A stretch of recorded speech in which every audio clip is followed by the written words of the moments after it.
Good morning and welcome to MCP Dev Days. I'm excited to kick off this event. Over the next 2 days, we're going to dive deep into MCP and all the ways it's reshaping how we build. Today is about DevTools and our incredible community, and tomorrow we'll roll up our sleeves and get into the nuts and bolts of integrating MCP with agents.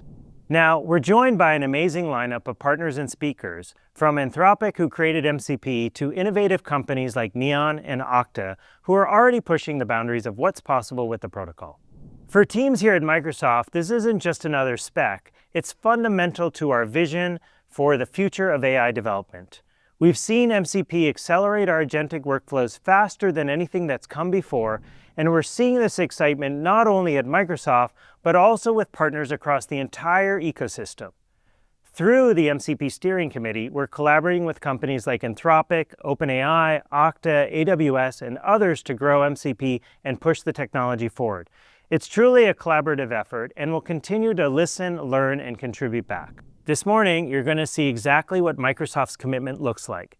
You'll see MCP investments across our agentic developer tools, including deep integration with GitHub Copilot. You'll also see how our agent factory, Foundry, is embracing MCP for enterprise AI. And you'll see the work we've done to implement auth support via OAuth standard, so you can leverage Entra ID flows or other auth providers to secure your remote servers. And you'll see how we're evolving MCP together with Anthropic and the broader community, pushing the protocol forward to meet the needs of developers everywhere. So now let's hand it over to James and Burke, who are going to show you what's possible with MCP today. Awesome. Thank you so much, Jay. I'm James Montemagno, a program manager here at Microsoft, and I am super excited about all the innovation in the space around MCP and agentic developer tools. Now, if you're brand new to MCP, we have an awesome 2-day lineup for you. But let's kind of kick it off here and talk a little bit about MCP itself. It truly is this protocol to provide context to models. It's in the name, MCP, Model Context Protocol. It gives us a standard way of connecting LLMs with data, tools, and resources. You can kind of think of it as a universal adapter for AI applications, the same way that a universal adapter enables you to connect your devices to different accessories and peripherals. It enables us to connect these AI applications, the data and tools, without having to create multiple connections and custom applications over and over again for different data sources and different clients that we want to integrate with. And there are a few parts of MCP that you need to know about. First is the host itself. This is the AI application, such as VS Code, for example, that helps coordinate and manage different MCP clients. And these clients are components that are maintaining that connection to MCP servers. And its entire job is to help obtain context from those MCP servers and go back and forth. And those servers are the most important part. These are lightweight applications that can run locally or remotely that help provide context to the MCP clients. Now, what does that actually mean, right, in real usage? Well, you could have an MCP server for a database, for example, like Postgres. You could then talk to the agent through the LLM and say, hey, I want to query my database or get a schema. It can then talk to the MCP server, know how to talk to any of the different databases, pull it back, and generate a class for you. You could, for example, query GitHub, pull down top issues, create issues for you, dive into pull requests, assign it to different users, all in natural language. Or my favorite, with Playwright and the MCP server, do end-to-end testing. Use natural language, tell you what I want to test, and it goes off and performs the actions for you. Now let's start today by talking about our developer tools in the MCP integration, and specifically with VS Code. Now there are several key components to MCP servers that they can make available to different clients like VS Code. And VS Code has the full specification implemented with all the different features and functionality, including the latest authentication flows. Now, what does this mean? Well, it means as a developer, you have more tools in your toolbox when you're working with the agent. In fact, there are a bunch of tools that are part of MCP servers. And these are the things that when you're working with the agent, that they can invoke different functions or piece of functionality. So things like calling into the Playwright MCP server to open the browser, make clicks, do things, querying the database. There are different things that can retrieve data and submit data and take actions for you. Now, when we're doing this, we're providing a lot of context. And we'll say context about 1,000 times, I think, today. But context is really important when we're working with agent and models. And when we're applying context, like what we're typing or attaching screenshots for vision, for example, we're providing that. But MCP servers can also provide these resources. So for example, it can attach an API response, a file, a screenshot automatically, so you don't have to make multiple requests. The MCP server can expose that automatically, so then you can send it off to the agent. And then finally, prompts. And you think about prompts specifically about things that we have in our code base that we're doing over and over again. And those are things that we create. But actually, MCP servers can expose prompts as well. And they can be bidirectional. So it can ask you information and then apply it to the prompt. And that's great when working with MCP servers. So it can provide a prompt to actually take actions for you with the agent. Now, I want to take a look at this in action because it's awesome to see it. And I can think of no one better than my good friend, Burke Holland, who is right here beside me. Hey, Burke, how's it going? Where did I come from? You're right. Dude, you've been here the entire time. Oh, it's amazing. What's up, y'all? Thanks for joining us this morning. Now, James, you may be asking yourself, how do I get started with MCP in Visual Studio Code? Where do I go? Well, that's a strange question for you to ask because you do this full time. That is correct. I think I need to email your manager. But for those who do not, that's a legitimate question. Let's jump in and take a look. So in Visual Studio Code, if you hop over to your Extensions tab here, you'll see your MCP servers here. So MCP servers extend the capabilities of the agent, and so you can find them in the extensions view in Visual Studio Code. You see I got two here, Playwright for automated testing, as you said, and Context 7, which gives my agent access to documentation. Let's say I want to install another MCP server, though. We have a curated list of them right here to choose from. Now, these are MCP servers that we consider to be top tier MCP servers, not an exhaustive list, right? There's a lot of great ones out there. This is just to get you started. And you can submit your own too. You can submit your own, that is correct, right here. So I'm gonna go ahead and install GitHub MCP servers. So I'm just gonna click there, and you can see when I do that, it automatically opens in Visual Studio Code, and I can just click install, and it's installed. Beautiful, easy.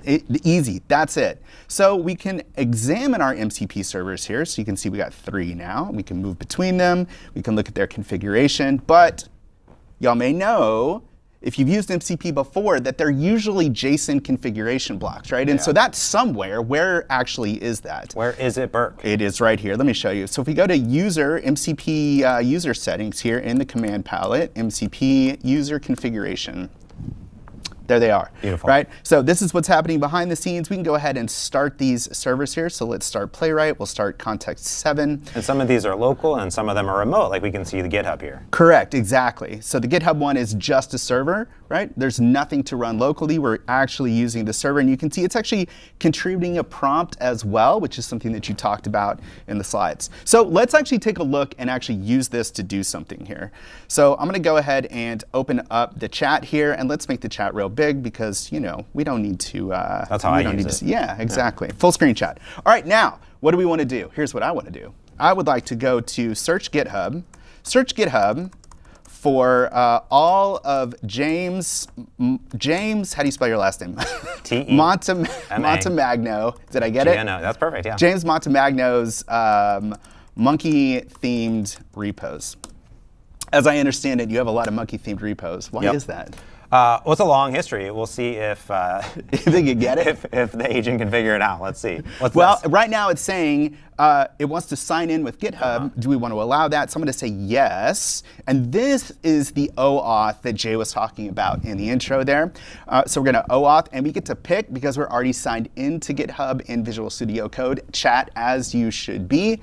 And so all we have to do is select the account we're currently signed in with. Beautiful. And we're off to the races, right? And so now, what is the agent doing? It's gone out and it's searching repositories, right? And now it's going to bring back all of your monkey-themed But it's repos. not searching, like it's not doing a Bing Google search. Like it's using the MCP server, correct? That is correct. So it's not actually going out to the web, it's going directly against the GitHub API.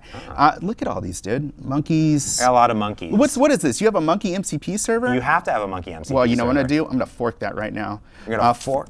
Right from the agent. So again, this is not just about retrieving data. This is about actually working with systems that you might otherwise not have access to. Now, this is interesting here because it's telling us we have too many tools. So what's going on? Too many tools. Yeah, so let's go to configure tools here, which is right here, and we can see all of the tools that we actually have enabled here. And you can only send so many tools with a particular request. And so what we can do is just kind of deselect some here. So like some of these that we're not actually going to use. And so we can actually send this request. So we're going to leave fork repository on, correct? And then if we run this again here, let's do it. Now we can actually get the agent to go out and fork that GitHub repo over to my account. As you can see, it's doing now. And you can see it running there. Now it's running automatically. Correct. Why is that? Well, the reason why it's running automatically is because I have turned on something called auto approve in my VS Code settings, so it doesn't ask me. For you, chat, as you're doing it, it will ask you. So if you go to user settings, you go to your user settings. If you just search for auto approve here, there's an auto approve that you can turn on, and it will stop asking you. Very cool. Right? And this is how I roll. You can then approve a single request or multiple requests as well. That is Very correct. Nice. So now let's do this though. That's fun. That's interesting. Let's do something useful though. Okay, I thought that was pretty useful, and I do want to point out that it even tells you how many stars there were and how many that it was MIT licensed. So it actually is getting information about the server. But yeah, Correct. Let's do something even more useful. Yes, that is definitely true. So let's do something a little bit more. Let's talk about Playwright, because you did mention that. So Playwright is a fantastic library for automated testing, but I don't know how to use Playwright. Oh. But I don't need to, because the agent does. So let me give you an example. Here's an application that I built, and by I mean Claude. Right, this is 2025. If I say I built it, it just means Claude built it. And it's just a website for collecting lists of links and sharing them with people. But if you'll notice, when we use the BattleNet link here, we don't get any information like we do for these other two very nice websites, Visual Studio Code and Anthropic. Why is that? I don't know. Why is that? I don't know, right? Should we investigate BattleNet and figure out what's going on? Exactly. We could, or we could send the agent off to do that instead. But you don't have the code.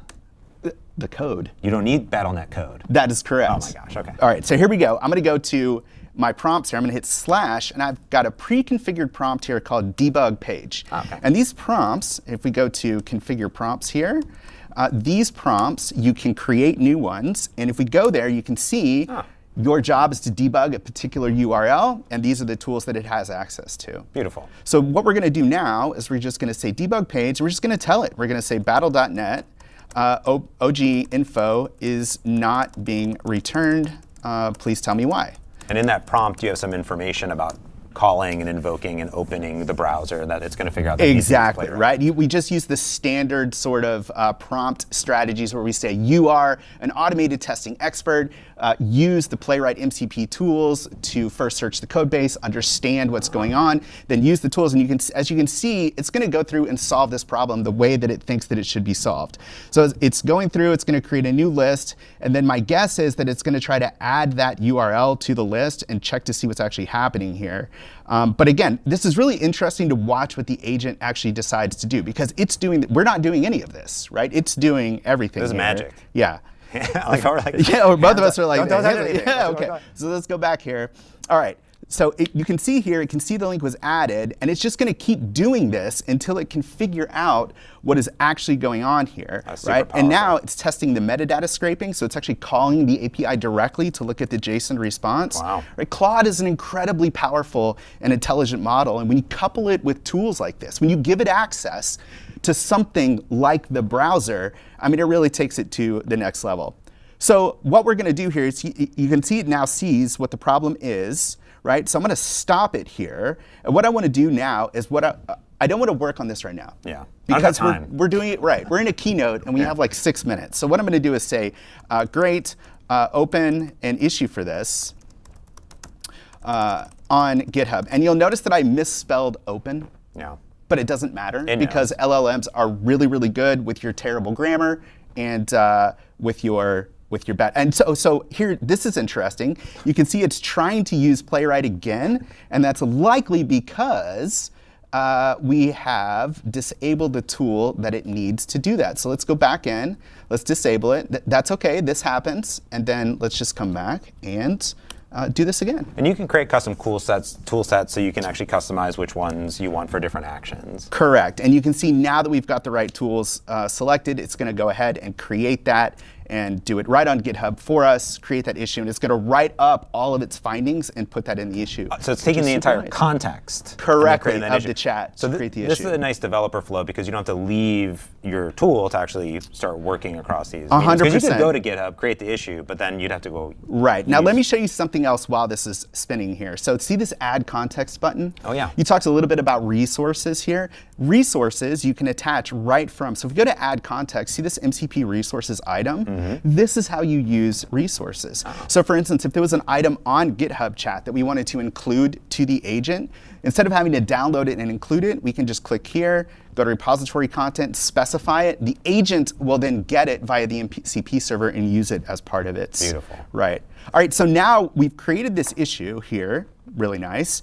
Got a couple options. We could say fix it, and we could just, this little button right here, delegate to Copilot. Not Copilot locally, Copilot in the cloud, the right? Agent in the cloud. The coding agent, right. So we can hit this, delegate it to the coding agent, but we could also just do this. Agents are so smart. We could just say assign it to Copilot, like this.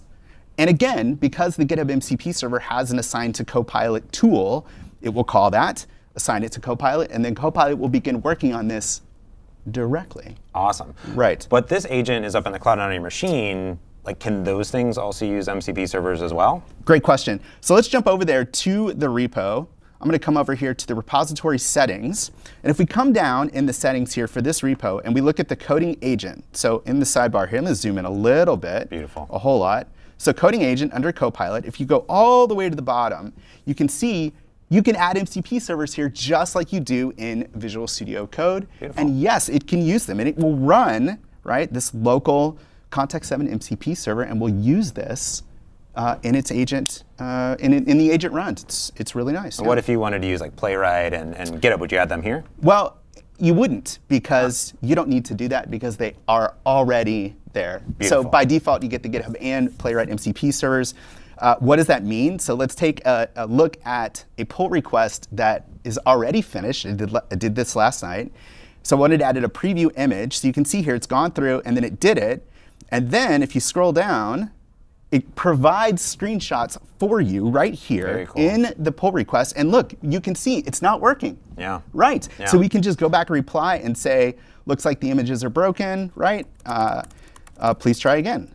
And we would probably ideally add more information than this, right? But then the Copilot coding agent will go right back to work. Beautiful. And you can use all of this today in Visual Studio Code. All of what I just showed you is available right now. You can use these coding agents right now. And because one premium request is one agent run, you can do really complex things like, say, refactor my entire application. That's one premium Claude request, only one. It's great to see the full end-to-end of our developer workflow and how we're infusing that not only with MCPs, but these agents together. Exciting. Burke, absolutely beautiful. And I know you have a whole session tomorrow to get ready for. I do. We're going to So build I'll an let you MCP server to control a light. I'll see you there. Bye. I see you, Burke. Awesome. So I love the work that's being done. And you're going to see more in-depth sessions, not only today, but also tomorrow on both Visual Studio Code and Visual Studio. So make sure you stay tuned for the rest of today and tomorrow. But let's change topics a little bit, and let's talk a little bit about how MCP can transform how we build agents themselves and to deploy them. You know, Azure AI Foundry brings together models, agents, and tools, and more into a unified experience for developers. And you can access its services through a developer-friendly portal, a unified SDK, and APIs to build AI solutions. Now, one of the core components of Azure AI Foundry is the agent service. It's a flexible platform for building, deploying, and managing AI agents. And these can run autonomously with human oversight, leveraging contextual data to perform tasks and achieve specific goals. Now, these agents can incorporate MCP servers now and call their tools directly, just like we saw VS Code and the agent do. So here's Linda to tell us a little bit more. Hey, I'm Linda. I am a product manager from Azure AI Foundry Agent Service. Today, I'm really excited to demo to you the latest integration between Foundry Agent Service and MCP, Model Context Protocol. So as we all know, Model Context Protocol, MCPs, is a powerful protocol for us to connect your agent with a service that you want to connect with, to add any functionality, to let it function as a tool to your agent, to empower your agent to perform any tasks that you want it to be powered by this MCP protocol. And today in my demo, I want to show you how you can use Git MCP to add a documentation server to really quickly look up for anything related to Azure REST API specs with your Foundry agent service. So let's get started. So it's pretty easy to get started. You just need the MCP server URL. I'll go ahead and click it. And then I can come to my SDK sample code. So as you can see here, this is a standard Python SDK to try out and play around with Foundry agent service. I can spin up my project. I can create an MCP tool. And over here, when I'm creating my MCP tool, I only need the server label. And also I need to put the server URL, which is the URL that I just copied. And then I can go ahead and create an agent. I need my model, the name, instruction, and definition, etc.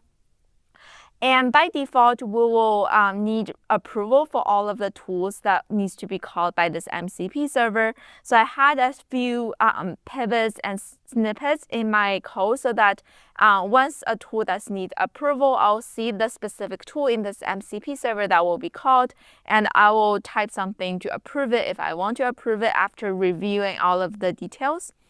And then I can send the approval to the agent. So the agent will go ahead and execute the tool calling. And then once it's finished, I'll see the specific run steps that I can see specifically step by step what has been done so that it has have better tracing and observability around what my Foundry agent is doing. And then I can see all of the messages. So that's it. Let's get started and see how it actually works in real life. Just do Python MCP doc. So as you can see, it's I just get it running. It might take a few seconds for it to get started. So as you can see, it started to create an agent, create a thread, create a message, create a run with my specific question here that my question is about, tell me more about the Azure REST API specs, which is a really simple one. As you can see here, it will ask for my approval before it actually sends the request to MCP server. It decides that it will need to use it will need to call the MCP tool, MCP specific tool and the specific server. It tells me which specific argument or MCP tool is going to invoke, which is fetch Azure REST API docs, and it asks for my approval. I'll type yes to approve it. It shows the tool calling has been approved. And we'll send the approved tool calling to the MCP server. As you can see, it fetches back and returns a response to me with the specific information about what is Azure REST API specs and some of the information here. That's the end of my demo. Thanks so much for watching and enjoy the conference. Awesome. Thank you so much, Linda. I love seeing how MCP and servers can be integrated into even more places as we continue to build out AI applications and agents. Now, Windows is used by billions of people every single day around the world. And at Build, we announced our plans to deeply integrate MCP throughout Windows. And that journey has started, and there's several key areas for this integration of MCP, including a full MCP registry, so users can browse MCP servers. Also, the ability for us to register MCP servers with Windows itself, so users can turn them on and off. And also a predefined set of Windows MCP servers that are built in to give rich functionality to the file system, windowing system, and a lot more. Now, to talk a little bit more in depth on this and to see it in action, let's head over to Donald. Hello, my name is Donald Thompson. I'm a distinguished engineer in the Windows Platform and Developer Group. I am the architect for the forthcoming Agentic OS effort in Windows.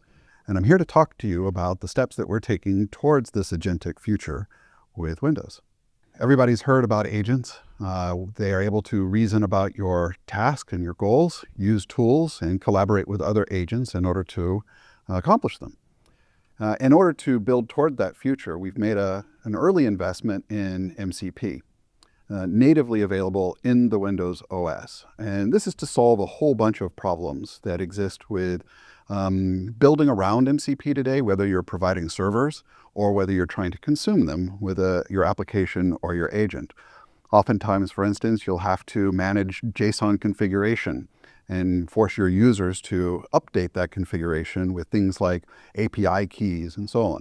So we want to smooth out some of those experiences. And of course, this is new technology, and with new technology comes the security risks that we also want to address. So key to all of this is, how do you, as an agent or an application, an AI application, find which servers are available for you to use? How do you get those servers hosted in a secure way so that users can be confident that it's your server that's being used and not someone masquerading around as your server? And how do we create an ecosystem of trust and overcome a bunch of the security problems that can be solved through Defender, Intune, and a whole bunch of other enterprise-grade safety mechanisms that we have available to us? And there are really three main components that we'll talk about today. One is the MCP registry. This is where the users will be able to install and register individual MCP services, whether they are remote or they are local, and provide permissions and provisioning steps such as API keys that are maintained in a very secure and safe environment. And registry services are then available for your applications to query and find which servers are available to you to use. Here's some example code using .NET and the latest Windows SDK. So you can query the registry and find and enumerate through all of the different servers, looking for perhaps a specific one or all of them in general that you have access to. And then you can very simply add them to a collection and invoke them from your agent. So here's an example of the set of tools that are available for a specific server.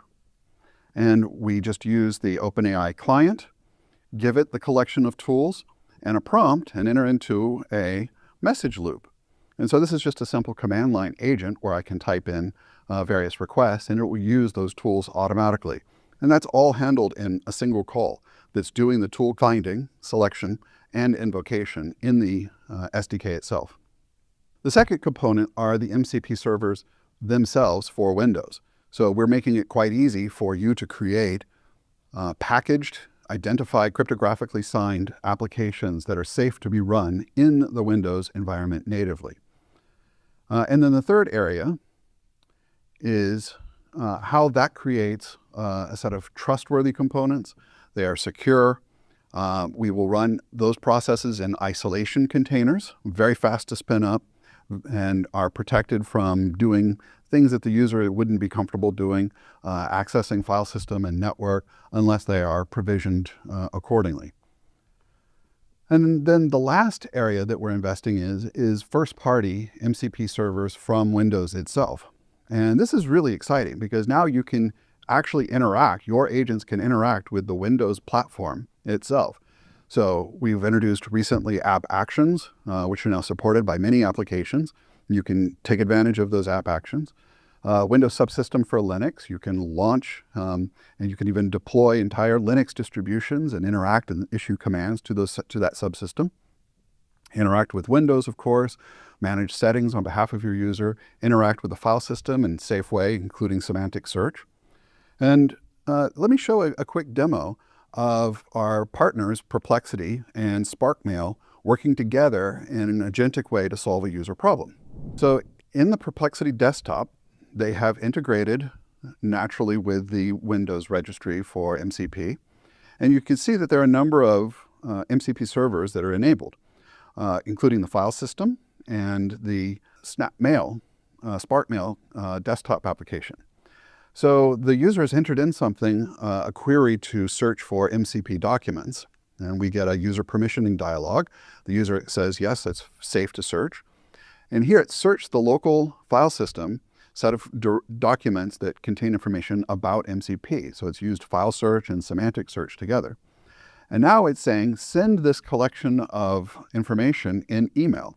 and that launches the desktop application for Spark Mail and begins a new email with that content. So saving the user from having to discover all of this and cut and paste and so on. And that's an example of an agentic application that was now completely integrated with the Windows MCP services.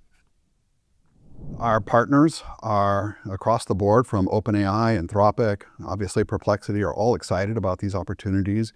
We're seeing a lot of interest in an update and adoption in our early dev preview builds. And this is just the first step towards this agentic future.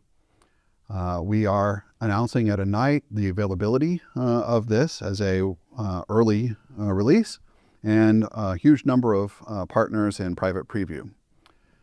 Looking forward, we will have computer using agents. This is actually interacting with the computer itself using vision and other technologies. We are now also working on the multi-agent interactions and including dynamically defined agents so that you as a user can very easily create new agents on the fly and have them registered and participating in the ecosystem. So we're excited to see what you're going to build in the next versions of Windows. Awesome. Thank you so much, Donald. I love this agentic future of Windows and how all of our applications can work together. Now, one of the things that Donald talked about was the registry. And we've partnered extremely close with Anthropic and the community to help build the official MCP community registry. Now, this is all built on the open on GitHub, and it provides the foundation for many of our internal projects, including powering the up-and-coming registries across GitHub, VS Code, and Windows.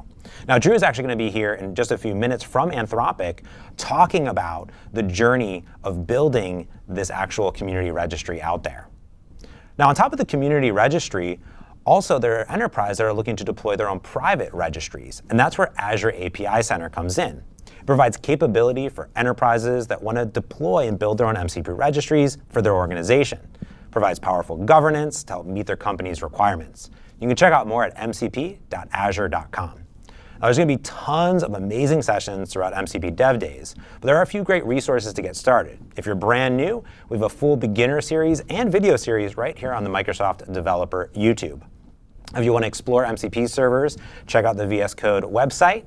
And of course, if you're building AI applications with Azure AI Foundry, hop into the Discord.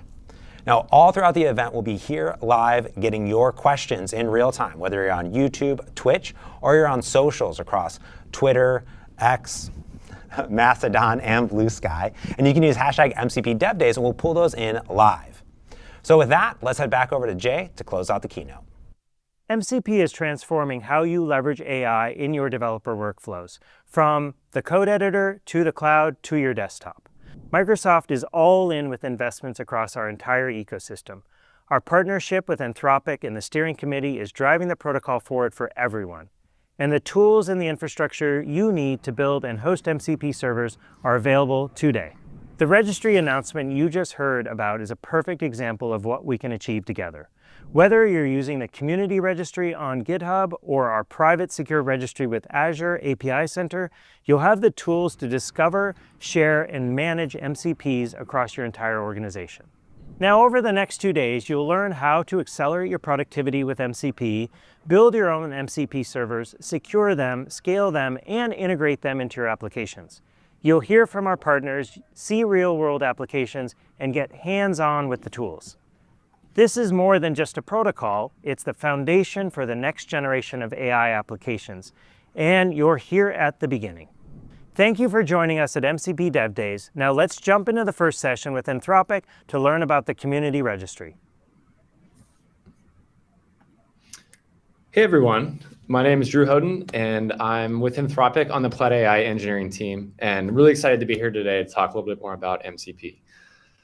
So first, wanted to take a moment and just acknowledge how excited we are that since we've introduced MCP, all the players in the industry, all of you building LLM apps have rapidly adopted the technology and joined the community and made it a lot better. As you can see here, there's been a few foundational open source protocols and technologies that have been incredibly important for building the open internet, whether you're a startup, an individual developer, a large enterprise, and we very much see MCP as one of these, especially as we move into the Gen AI and agentic era. I also want to thank all the folks here on the VS Code, GitHub, and Microsoft teams for being such huge active participants and leads within the MCP community. They have a number of members that are part of the MCP core steering committee and have been involved in many different projects throughout the protocol, including the core OAuth implementation, their co-leads on the registry team, client apps, owning the C# SDK, working on agent to agent, and also now owning the GitHub MCP server. So thanks, and really looking forward to a whole bunch more collaboration within the community.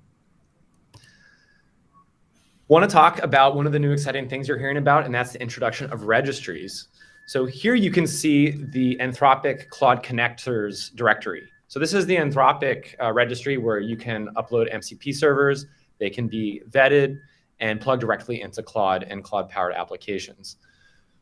Now, the MCP team is working on a meta registry API, basically a place where you as an MCP server developer can publish your server once, and then it could be consumed by all the many directories and registries throughout the industry, including the Anthropic connectors directory, the VS Code registry, the GitHub registry, etc. Now, the goal here is really allowing you to publish once, be consumed many places. And we're working as a community to standardize what that looks like.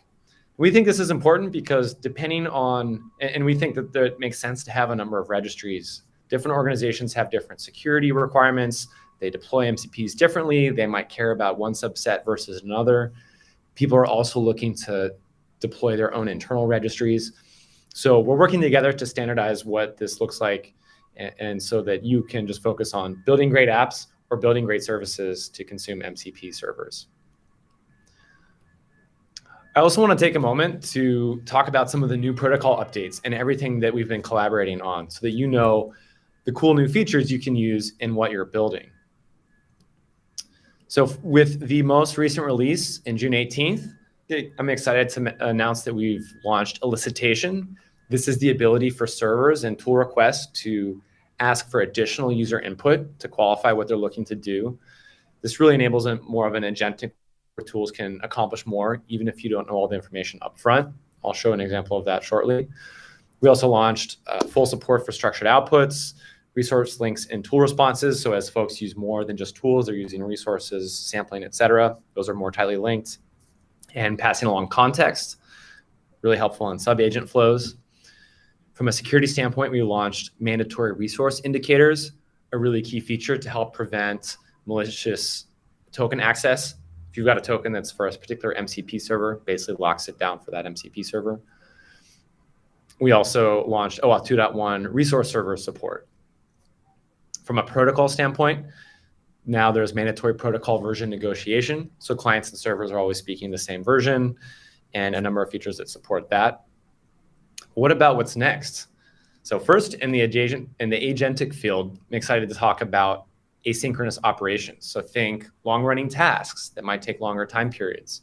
You can delegate work and then pull it and see if it's making progress, reconnect if there's any issues. On the security front, we're launching many new guides and best practices, fine-grained authorization, and just making it easier to get enterprise-grade authorization and security using things like single sign-on. Lastly, on the protocol front, shipping validation to just make it easier for you to ship production quality servers consistently and worry less about the lower level bits. There's the meta registry API that you're hearing a lot about. And lastly, improve support for multimodality. So things like video, other media types, streaming responses for larger payloads. All of these are coming soon, and we're really excited about them. Here's a elicitation, or an example of an elicitation flow that we shipped recently. This is the Claude research feature, where you can ask Claude a question, and Claude will go do minutes, if not 2 to 10 minutes of research for you. A lot of applications like this, you'll notice, actually do ask the user a few follow-up questions before they go do a large chunk of work. Now, this is an example of an elicitation phase. We didn't build this on MCP elicitation because it wasn't available at the time. But now with MCP elicitation, this is even easier to do if you're building an app like this. This is just another example of where folks like yourself are building cutting edge agentic applications, really pushing the boundaries of what's possible with LLMs. And quickly, some of these features, if they're really helpful, are absorbed into the MCP protocol so that everyone can build even more quickly and not have to worry about implementing workarounds like this. Here, I like to talk briefly about different MCP authoring patterns we see. If you're new to MCP, or if you've built a few servers and started to get into the weeds a little bit on prompting, I think it's really important to acknowledge that depending on whether you're building the MCP host, so the application that's using MCPs, or building an MCP yourself, you might have different challenges or different concerns depending on your deployment pattern. So as you can see here, when I say first party, I basically mean you're controlling the prompting that the model is seeing. In the first example, let's say you're the GitHub team and you're building the GitHub MCP server. Well, if that's being plugged into, say, VS Code, Claude Code, other tools like that, that MCP server might be sitting alongside many other servers. So you have to think about tool names, do you have tool collisions, what does the upstream app look like, what does that prompt look like? In the second scenario, let's say you're building the GitHub agent product and you also own the GitHub MCP server. Now you own all the prompting the model will see. So this is a little bit easier of a scenario. Maybe that application expands more and is using other GitHub or Microsoft MCP servers. Well, that team is now writing the MCP tools, but you can give them a call if there's any questions or issues. As that grows, you might have run into this if you're building your own LLM app and you're using third-party servers. Now you control the core prompts, but you're using other people's tools. Similarly, if you own the GitHub MCP server and it's being used in other projects, you only control the tools part. So I just like to throw this out there as a helpful model as you start to develop MCP servers and understand the parts of the model that you're controlling. Lastly, just want to touch on a few themes we see on MCP in production. First, in internal scenarios, we see a lot of focus on developer velocity and security, although increasing focus on business users as well. A lot of folks have figured out or are figuring out how they deploy them. Do they containerize MCP servers that they're running? Runtimes are different, depends on the cloud provider you're using, or there's a lot of other places you can run MCP servers. Folks have built their own registries, and this is going to get even easier with the Meta Registry API. This enables discoverability as you have agents that increasingly can go out and find new skills and new MCPs. A lot of folks I've seen use monorepos to put all their MCPs in one place, but it really depends on your needs. As you move more towards an external deployment model, following API serving best practices from a standpoint of security, rate limiting, redundancy, these sorts of things, a lot of that translates quite well. You do need to decide, are you operating in a stateful or a stateless manner? There's a lot of rich features in a stateful MCP world, but some additional serving considerations. And then you'll also have to start looking at tool parameter protections, injections. There's a lot of work in the community on this space, so definitely be up to date on the latest there. How to get involved? Take a look at the documentation. Also, you can contribute to the core protocol or any of the SDKs you use on GitHub. And lastly, you can take a look at the Cloud Connectors registry as an example of the Anthropic MCP registry. And we're looking forward to many registries like it. So with that, thanks for having me, and back to the studio. Amazing. Welcome to MCP Dev Days. I'm Mark Biza. I'm one of your hosts today, and I'm joined here with Katie Savage. Awesome. And thanks, Drew, for talking all about Anthropic, our partnership, MCP, the roadmap. And we have a couple questions from the audience here. The first one I wanted to chat about was something that you touched on, which was, can an MCP server push data to a user, like a push notification that shows up in the chat of a user? Yeah, so if you're in a stateful mode in MCP, we do have the ability to push basically resource notifications and alert the upstream MCP host that some amount of work is done. This will get more robust with tasks and long-running tasks. And then it's up to you and your application how you display that to the user. So this is one of the benefits that you might not use as much if you're in a stateless world, but increasingly we're seeing people play around with stateful. Awesome, sweet. And this is different than like a scheduled notification. Hey, the LLM has not been doing anything for the last 2 hours. I want to now send a reminder to the user. You could do that through MCP. but typically I've seen it used more in sort of short to medium-lived operations. But again, stay tuned with the asynchronous and tasks API. Awesome. Great. Did you want to queue up that one? Totally. Yeah, we have another question from Ryan here, and he's asking, how do you mitigate sending too many tools without just turning them off? I think he's worried about having to, turn them on and off and going back and forth. Yeah, so this is a very common question, is the too many tools question. One of the reasons I showed that slide of like, which world are you in? Are you the MCP author? Are you building the host and consuming other people's MCPs? I think sometimes the question is, when does the model, depends on the model you're using, when does that start to break down and not know how to handle all the tools? In kind of my world, usually what users will run into first is, we could support a lot of tools, but you're going to have overlapping tools before you might hit the limits of the model. The classic example is search. What if you have a tool called search, but you've got GitHub search and OneDrive search and web search? How does the model know which one to call?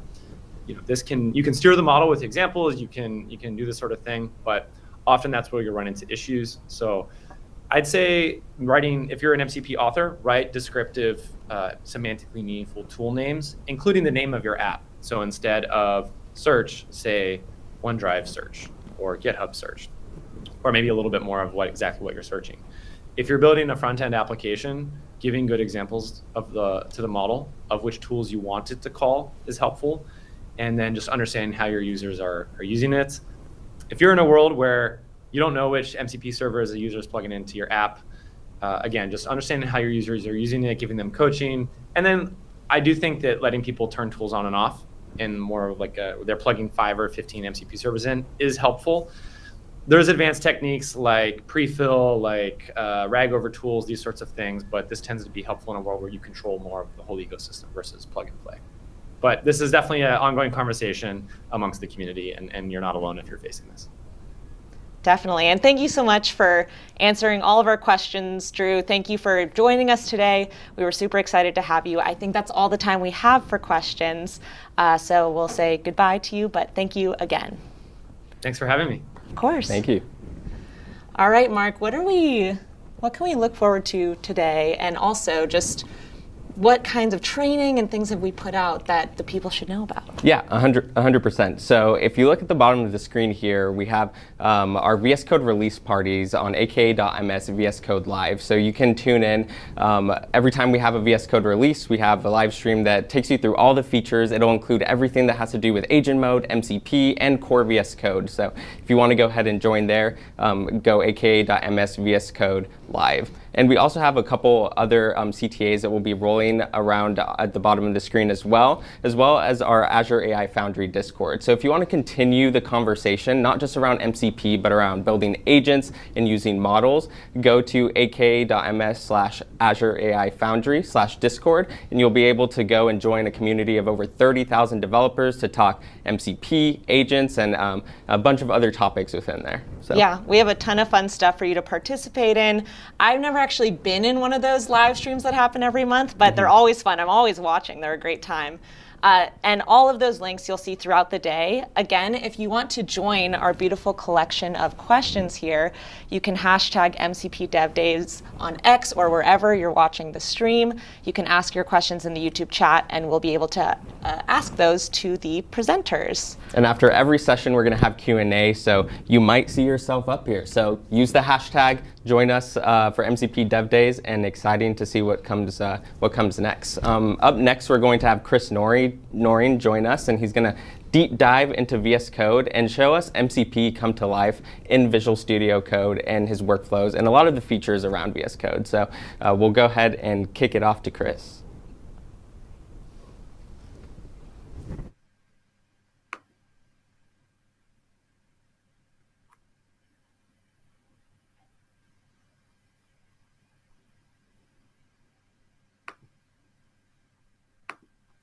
Hey there, folks. My name is Chris Noreen. I'm here to talk to you about developer tools as part of your MCP journey. MCP, Model Context Protocol. You're going to hear a lot of speakers trying to define what that means today.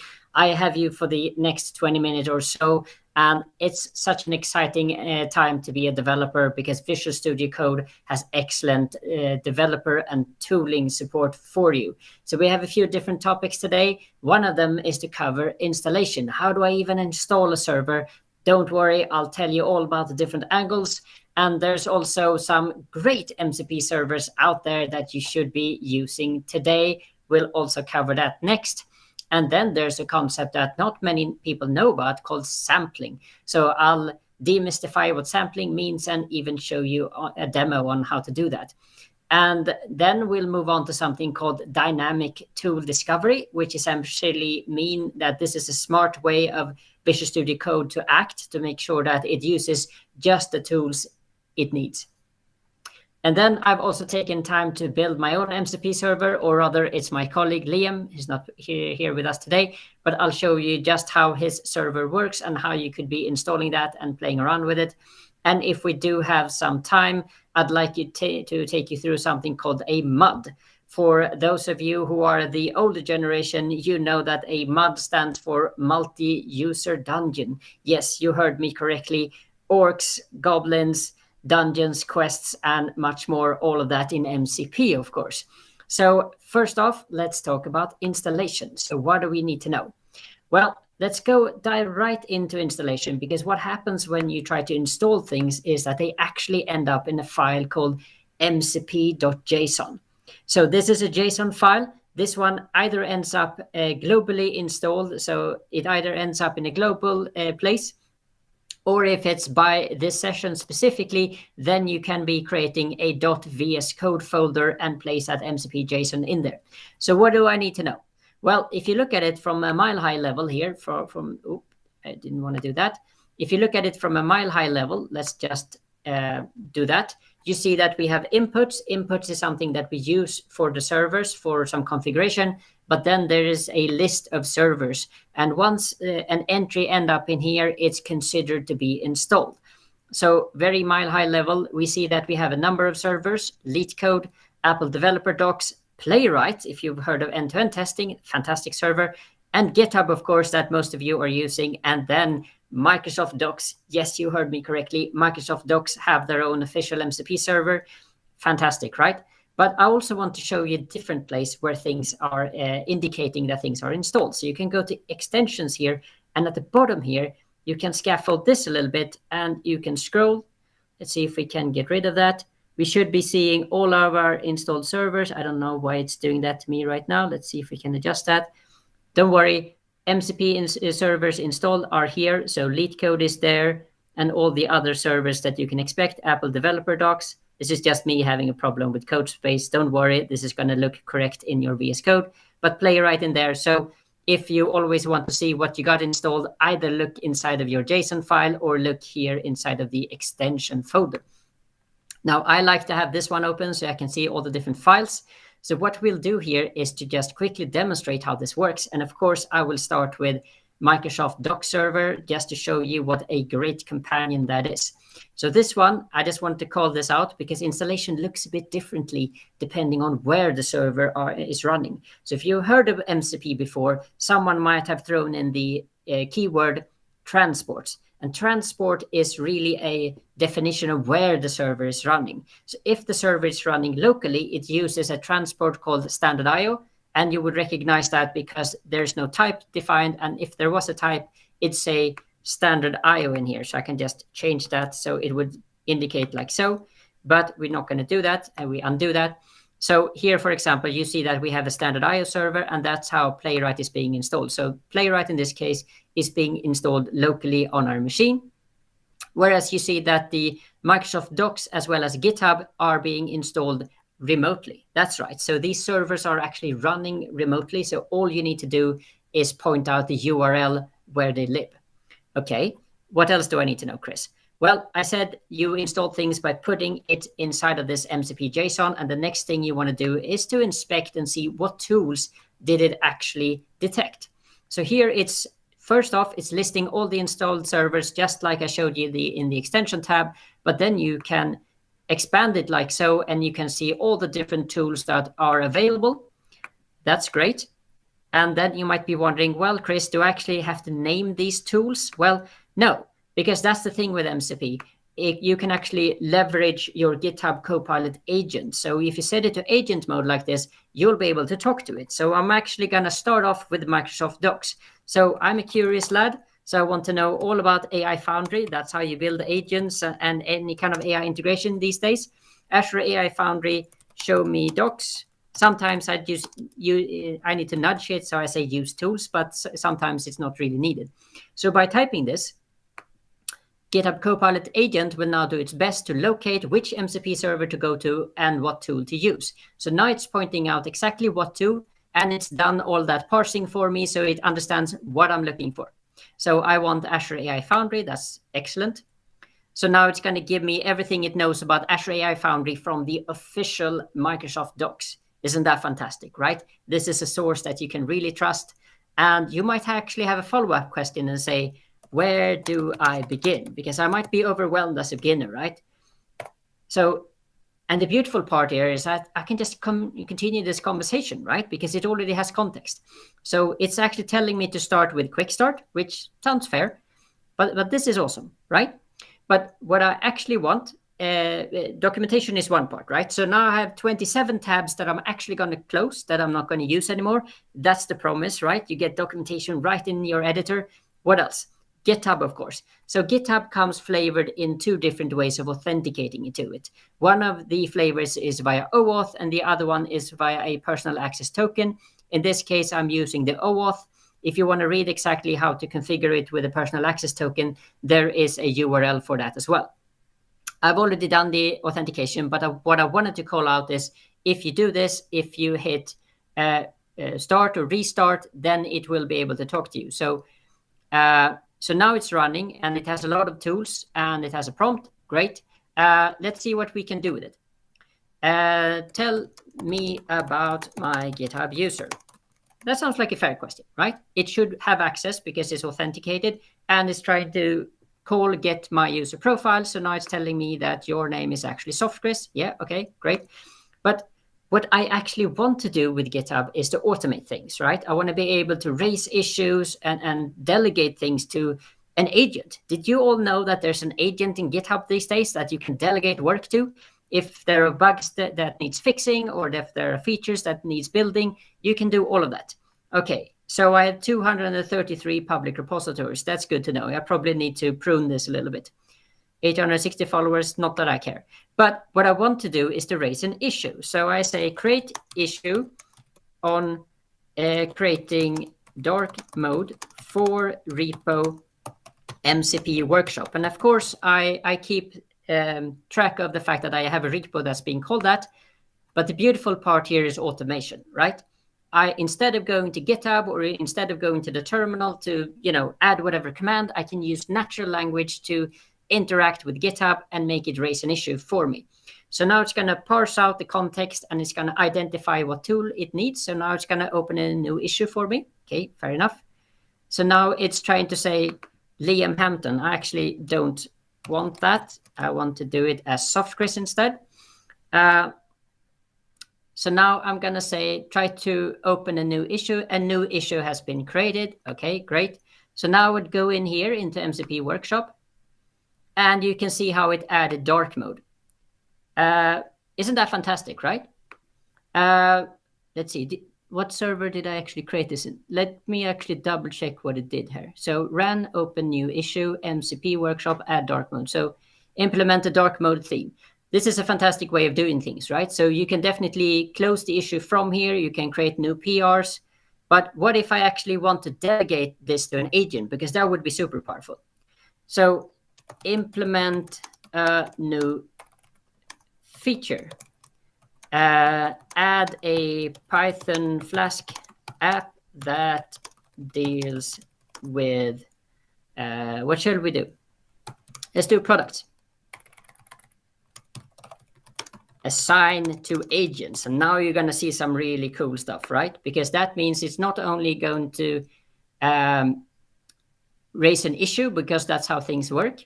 It will also attempt at delegating this issue to the agent. So no, that went the wrong way. So this happens, folks, because this is live. So we'll just wait for it to stop. And we can always stop things. We do undo here. Okay, so now, okay, so this is actually trying to create stuff. Okay, Liam Hampton, lead code, MCP Go, add Python Flask for product management. Great. So now it ends up creating a new issue, and hopefully this is being delegated to an agent. Okay, assign copilot. That's the key word here. Assign copilot to a specific issue with the GitHub repository. Exactly what I want to do. So if I get this to work, and I can actually go and have a coffee, right? Wouldn't that be wonderful? So in this case, this will actually go to this repo here, and it's actually telling us where this is. So we can now open up a new browser tab, and we see this agent is kicking off, and I'm going to have my barista coffee while this thing works on it. This is going to take roughly 10 minutes, so if we have time, we'll come back to that later. So that means we have demonstrated GitHub, we have demonstrated Playwright, and you see, sorry, we haven't demonstrated Playwright. I'll get to that now. But GitHub is definitely a super useful server for you. What I wanted to show with Playwright, though, and quick rehearsal of where Playwright is, we have already installed it and it started. What I want to go is I want to go to Travel for London. So I'm going to grab this link.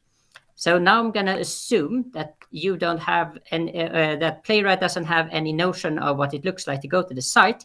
But what I want to solve as an end user is that I want to be able to navigate your site, explore all the features, all the input fields and the buttons and everything else. And then I want to use Playwright to generate tests for my navigation. So this is a two-step process. So go to TFL go to here, paste it. Go from Paddington, that's a station in London, UK, in case you're wondering, and then to Heathrow, which is an airport, one of our bigger ones. And yes, so Playwright is going to be able to pick that up. And once it's picking that up, it will go through all the different steps. Let's see, what reference is it using? No, it shouldn't do that. It should actually use Playwright. I haven't started Playwright. That's why that didn't work. So in case you're wondering, I'm just going to retry this prompt. As I said, this is live, and this is checking Chris. So hopefully this time around, it understands to use Playwright. Is it using that? No, it isn't. And if it's mean to me, then I just say use Playwright. So you need to be nice to it. You need to talk nice to your tool sometimes. You need to reword the prompt. That's all part of prompt engineering, folks. So now you can see that Playwright is actually on the hook, is going to try to do some navigation. So while that's cooking a little bit, I just want to set your expectations for what you can expect. Because if you look at this TFL site here, you see that it's an input field, but as soon as I start typing, that thing becomes a drop list. So I'm expecting it to say, well, I found an input, but then I have to select stuff in a list. So I can expect for a lot of things to happen here. But the very first thing that Playwright MCP should be doing is to go to this URL, which is still working on. That's great. This might be a little bit slow the first time you do it, but as with all things, it just needs to warm up. But once it's on the page, so now it's listing various tabs. So Playwright doesn't really have any notion what this page looks like, but it found an input field. Fantastic. So now it's starting to type in that input field. But as I said, that input field is also a list. So now it's probably detecting another field, which is the destination field. So Paddington to Heathrow, right? Great. And yeah, so now it's going through the scenario, but the real value of this is going to be what I do in the second half of this. Because here I'm just discovering, or I'm letting Playwright discover the site, and it's taking all of these traces. But it's really on the second prompting where I say, create tests from this journey, that the value will be there. Because you haven't written any piece of code so far for doing any sort of test, right? So this might look a bit cumbersome, but remember what you had to do instead. You had to go into a site, you had to locate all the different user elements, you had to figure out how to work with them. And then I'm just having a conversation with the agent here because it's asking like, should I do this? Should I keep navigating and give you an answer? And I said yes. Okay. So so this one says, to get the most accurate route, you should select Paddington, London. Okay, sounds good. Select that. So I'm having this live conversation with my agent, and hopefully it understands from context now that it actually said that several options were showing up, which sounds fair. A lot of stations have the same name or similar name. So now it's clicking things through, and yeah, moment of truth here, right? Now it's working on a snapshot, and that's one of the very last steps when it comes to discovering a website and discovering all the input elements and the buttons and everything else. So now it's trying to summarize the conversation history, and we'll finally get our answer. But the value here isn't going through the site, but be able to generate tests based on everything it's doing right now. So imagine how much time you are saving because you don't have to go to the site in the first place. Playwright does the heavy lifting for you, and Playwright will also generate these tests as soon, and you will see that soon. Summarizing, okay, so now we're getting a bunch of options.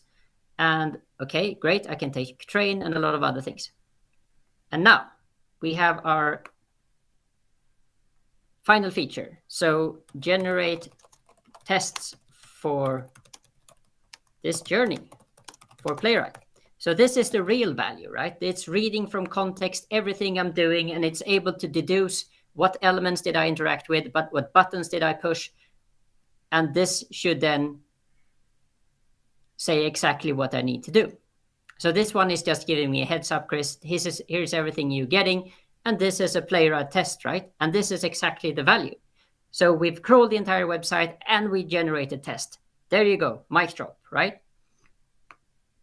So moving on here, we have a few more minutes left. I just wanted to show you sampling and explain what that is, because that's a feature that you might not have heard of yet in MCP. So the deal with sampling is that this is actually originating from the server. And you might be like, why would the server ever talk to a client? Well, imagine this. Imagine that you have created a blog post, right? And you're submitting that to the server, but the server says, well, Chris, I probably want tags, but I don't know how to do that. But you know how to do that as a client because you have the LLM. And I'm like, okay, fair enough. I have the LLM. I can totally help you with that. So the server might then create this sample request, or there might be another scenario in which you are generating a product description based on keywords. But for the intents and purposes of this presentation today, we actually have this Apple developer docs that we're gonna start use. So we have a little prompt that will actually trigger things. So give me a sec. There it is. So if I have this prompt here, it will actually generate a sample request. So I just wanted to show you all what that looks like. So now I'm actually asking the docs, Apple docs, for how do I do swiping gestures with a card UI with Swift code. So now it's actually saying, well, Chris, I don't actually know how to do this, but you do. Oh, okay. So it's actually asking me here, Chris, can I run this? Can you run this sample for me? Can you actually talk to your LLM? And I'm saying, okay, I'm going to allow that. So now it's actually going to work on an input. So this is what the server is sending you. So the server is saying, well, this is the user question that you want an answer to. And if you give it a few more seconds, then my local LLM in VS Code will actually generate a response. And then that response is being sent to the server for caching and logging and whatever. So now you can see how the output came here. And this contains a mixture of code and text and everything else I need. So this was a great example of delegation. And that's really what sampling is. What else do we have? We only have a couple of more minutes, but I just wanted to show you something when it comes to tools. You might have a load of tools, right? Like a lot of tools. And here's the thing. Some models are a bit limited in how many tools they're able to accept, because if you send too many tools to a certain model out there, there might be a limitation. And of course, Visual Studio Code and the GitHub team have your back. So what they've done for you is to create a setting that you can use. And by enabling this setting, you are able to make sure that things work the way they should. And what does that mean? It means that a GitHub Copilot will actually look at your prompt and then figure out which tools to use. So what we're going to use here is a setting called Virtual Tools Enable. So once we enable this setting, it will be smart about it. So we can go into settings here via this menu here. And then we can say Virtual Tools. We can start typing, right? And we can say that Virtual Tools is already enabled. So this is already working on my behalf. So if you ever encounter a situation where you have too many tools loaded, that's very easily done when you have a lot of MCP servers. This is the setting to enable. I'm wrapping up a little bit here just to make sure that you have the best of the best. What I wanted to call out today before I hand things back to our studio is that Liam, my colleague, he has built a Go server. Yes, you heard that correctly. There's a lot of popular runtimes out there: Rust, Golang, Python, TypeScript, .NET, Java. The opportunities are endless. Use your favorite runtime. So what I've done here is to compile that. So we end up with this LeetCode MCP server. And the way to use that LeetCode MCP server is, of course, to go into our MCP JSON and set it up via this command. So what I'm doing is to point out the executable path. And I can just start that server. And the very last thing I'm going to do today is to generate a challenge for you all. So I can do this. I can use this prompt, kick this off, and I should get the daily coding challenge, because who doesn't want to stay up to date with the coolest puzzle out there with the programming, especially these days when AI is doing a lot of the heavy lifting for us. We want to make sure that we stay sharp. So here you get this problem presented. Now, I don't believe I have the time to show you the multi-user dungeon, but what I will call out is that there is a way to have fun with MCP also. So you can relax. You don't always have to make everything about work, but you can go to this multi-user dungeon. You can try installing it, and it's super cool. You actually end up in a dungeon. You meet monsters. You're able to pick up items and much more. So back to you in the studio. Thank you so much, Chris. And I didn't know we'd be talking about dungeons today, but you are a power user, so I trust you. We do have a few questions for you that we can ask from our audience here. The first one being, how did you authenticate your Microsoft Docs MCP? I didn't, Microsoft, so that one actually doesn't have authentication because it's just Microsoft Docs, right? So this one is using a streamable HTTP to connect to it. So this is just a remote server. All you need to do to connect to it is point out its URL. That's it, and you're in business. Super easy. Awesome. Right. Yeah, thanks, Chris. We had another question from Jeff Blanchard here. He actually asked, can you use MCP servers in GitHub Codespaces?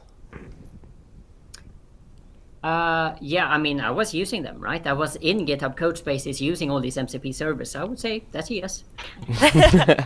Awesome.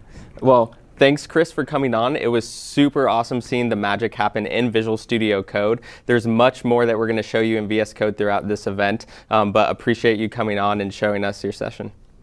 Awesome. Yeah, and thanks, folks. Of course. And speaking of, based on that question, we actually got a few questions around where you can use MCPs. There was a question around Visual Studio, for example, and you're actually going to see a session all about Visual Studio later today with Ali Berry, so stay tuned for that. I think we also had a question about Azure DevOps. Yeah, so I think there was one over here. Is it this one? Yeah, right there, by Caitlin K. The question is, if it can integrate with GitHub, would it be able to integrate with Azure DevOps too? And the answer to that is yes. We do have an Azure DevOps MCP server. You can go to aka.ms/MCP, and it'll have all of the Microsoft MCP servers available there, and you can go ahead and download it and try it out. So yes, we do have an option for Azure DevOps too. Yeah, there's all kinds of different ones you can integrate with. Also, thank you to our other commenters for answering that for us. That didn't seed Mark at all, don't worry. Mark knows what's going on. But yeah, in addition to all these MCP servers that you can check out, we also have a ton of training. So if you're tuning into this event and you're newer to MCPs, of course this event is for you, but you can also go back after the event and check out our GitHub for Beginners training repository. And that's totally free on GitHub. It's super in-depth. There's a ton of learning resources there. But enough talking from us. Mark, who do we have next? We're going to have Tadas and Toby come on. And you heard a lot from Jay and Drew early this morning about the community registry. And so they're the ones actually building the registry, working across the MCP steering committee. So we're going to have an awesome session. Let's throw it off to Tadas and Toby.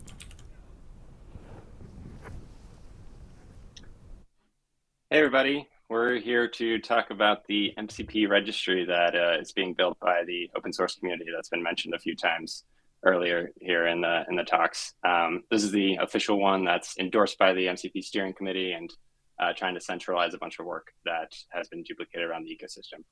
If you've been following MCP's release, there's been some sort of new registry of some sort been released pretty much every week ever since MCP came out back in November. And the goal here is to deduplicate and consolidate a bunch of that effort. The big thing I want to communicate to you as we talk through this is that what we're building here, it's a starting point for a server discovery solution. It's not a complete solution. And the big things that I'm going to highlight are like, where is that line? What's in scope for this centralized solution versus what is out of scope? First, who are we? I'm here with Toby. Toby and I, my name's Tatis. We are the maintainers of the registry project. I'm from Pulse MCP. We were one of the early, one of those third-party MCP server directories, and I spent a lot of time writing a in-depth weekly MCP newsletter. And Toby here is from GitHub. GitHub has put together what is the most popular, objectively the most popular MCP server to date in the ecosystem. And we're maintaining this registry, but a lot of other people have been contributing. We have a whole engineering team from GitHub that has been pushing a bunch of code. We have people from Connor from VS Code, Joel from NuGet, a bunch of other people have started to contribute. So it's a big community effort stretching across a range of different people involved that has been contributing. So let's start by talking about what are the problems we are solving for. What's in scope for this project? Big first thing is that third-party registries can't get comprehensive server lists. So those third-party registries that I've been mentioning that are getting launched all the time, those sometimes called server marketplaces, a lot of them are using some sort of web scrapers, usually doing some sort of scraping of GitHub repositories, since that's where most people are publishing their GitHub servers. They're missing things throughout the web ecosystem. They might not be scraping places, more niche places like GitLab. They might miss more complex repositories. So if you have an MCP, like the base case is that an MCP server is the only thing in a GitHub repository. But if there's a mono repo with a dozen servers hosted by a single company, these web scrapers might miss it. And then that's only open source servers. Like there's also this whole world of remote servers that might not even have any sort of repository published. These registries all miss those. The end result is a whole bunch of fragmented data. As an end consumer of MCP, you can't really go to any of these third-party registries and expect that any one of them has a fully comprehensive source of truth for what's going on in the MCP ecosystem. And then on the other side, furthering that fragmentation, server maintainers, they have to manage that metadata everywhere. So when a server maintainer, they've put together a server, they want to get listed on all of these registries or push some sort of update, they have to go around to all of these different registries around the internet. They have to go to GitHub, they have to go create an account on Smithery, they might need to send an email to us at Pulse MCP to say, hey, this needs updating, this is no longer accurate. That's all just resulting in further fragmentation of every registry has a different kind of set of data of what's going on about each MCP server. The third problem is that we're trying to solve here is that the client apps, they need some sort of source of truth for how to install these MCP servers. So this is a little downstream of the kind of discovery problem, but we're hoping to solve it in a more centralized way, where the current solution today, it's largely predicated on server maintainers publishing some sort of README where you might scroll halfway down, find the installation instructions, look at some complicated JSON that you have to copy paste. Sometimes, if you're lucky for your favorite MCP client, you might have a one-click install button, but that's all on the kind of server maintainer to collate together. And other solutions, there are other kind of more hacky solutions, like MCP clients might try to pull this README in and run some sort of inference to try to figure it out in an automated fashion. But ultimately, a lot of people are doing all sorts of manual steps to try to shoehorn all these installation instructions into the various clients. So that's what's in scope for what we are solving for. Problems we are not solving for. Again, just to reiterate, like this centralized registry is just a starting point for the server discovery problem. It's not a complete solution. One thing we're definitely not going to solve or resolve is the source code storage problem. So we're meeting the industry where it's at. Everyone is already publishing all these MCP servers to places like NPM, PyPy, Docker Hub, GitHub Container Registry. these registries, these kind of source code registries, have already solved the source code storage problem. So this new MCP registry is not going to store source code. We're just going to allow you to list a list of packages with some metadata about, hey, we published this at npm at this package name, we published this on Docker Hub at this package name, and so on. Another problem we're not solving, this one may be a little more surprising, is that we do not want to solve concepts like advanced search, filtering, ranking, and so on. I'll talk a little bit more about what that solution looks like instead in a second here, but the out of scope for this centralized effort is a list of these things. We will provide a very basic search where you might have like a very simple use case, like, hey, I wonder if my teammate already published our server, or let me look up like what the latest version of our server is before I publish a new version. So very basic search, like a string match on the name, will be in scope. But besides that, complicated ideas like vector search, categorizing, tagging, filtering by that, or ranking, like what is the #1 best server for your query, the #2 best server, and so on, that's out of scope, and we're not going to solve that. Our goal is to delegate that down to the downstream client marketplaces and third-party registries that will pull from the centralized registry. So that's what's out of scope.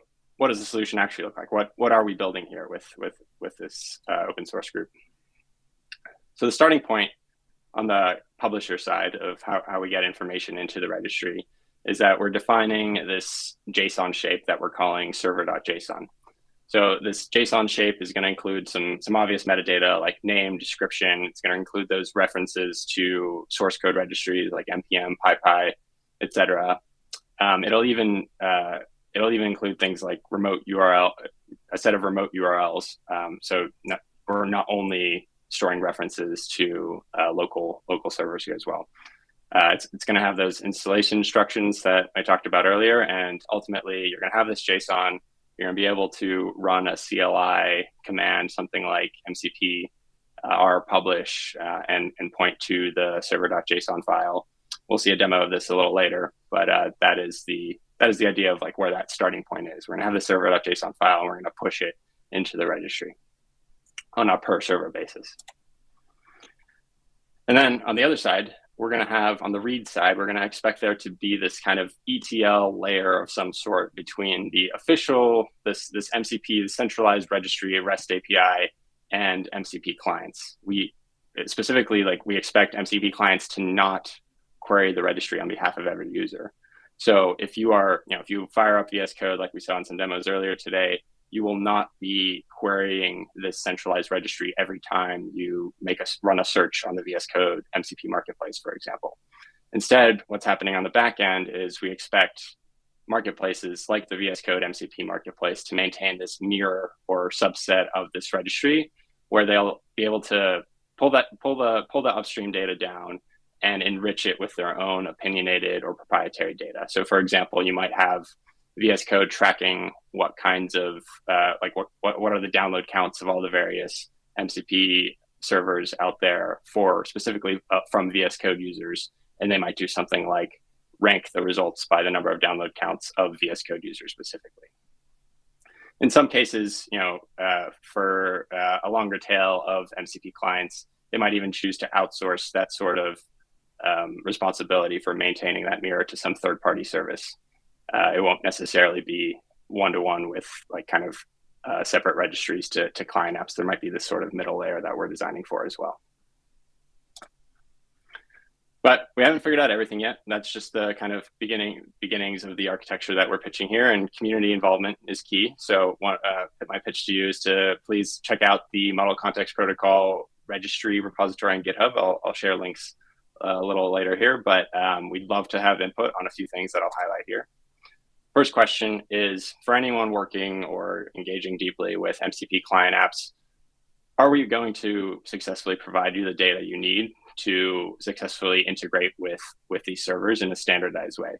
We think we have that shape of the server.json down, but there might be some data, some niche data, some long tail use cases that clients are relying on or collecting from users in a non-standardized way that would be helpful to include here. So we would love for you to jump into the discussions and issues and tell us what we might be missing.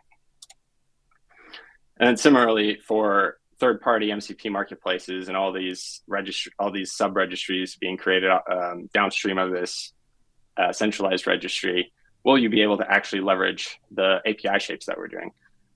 This might not be one hope we have is that we'll be able to share this kind of unified registry API shape so that we can do things like share SDKs or compose registry consumption in some way.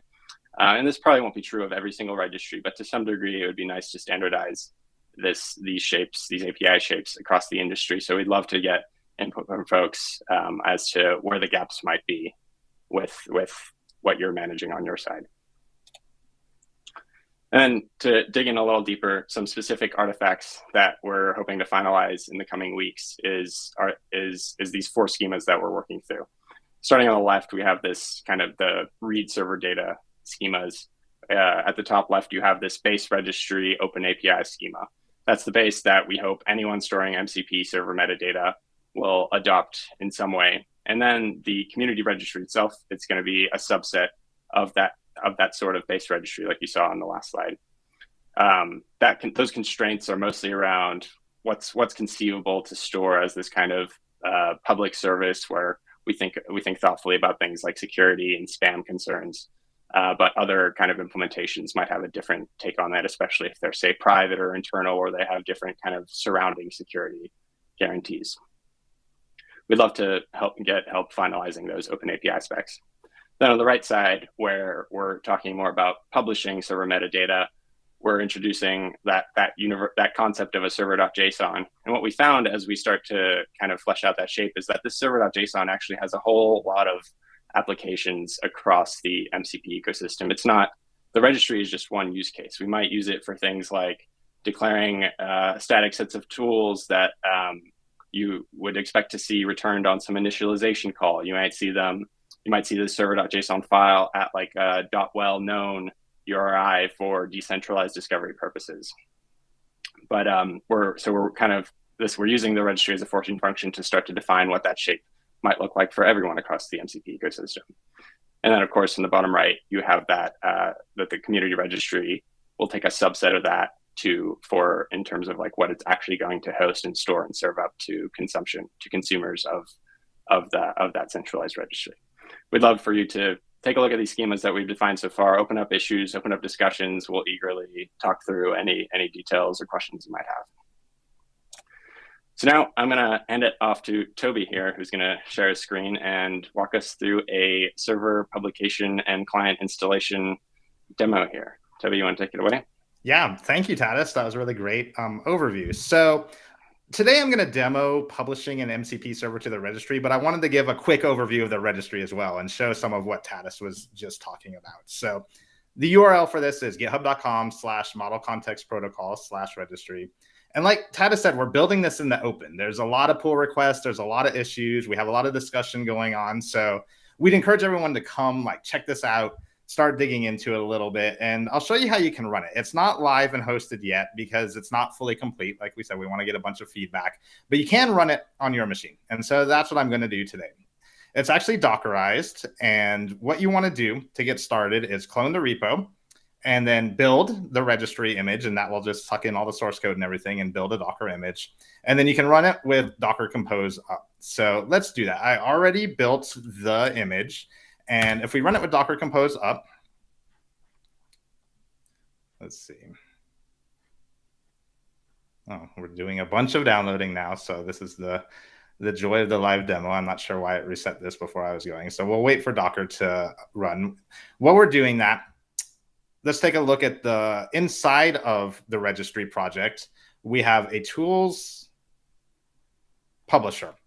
And so this is that command line tool that Tadas was talking about. This is how you as a server author will create a server.json file with all of your metadata in it and publish it to the registry.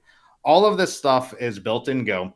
So you can imagine compiling this and we'll run it. So let's see, is this done? Okay, great. So the registry is now up and running on my machine. And what you get out of that is an API and a Swagger index. Why is this not working? Let's see. Let's try this again.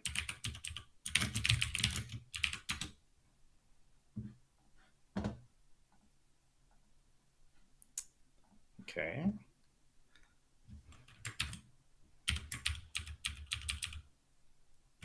It's not. Well, we might be cutting our demo short if we can't get this up and running, everybody. That's really odd.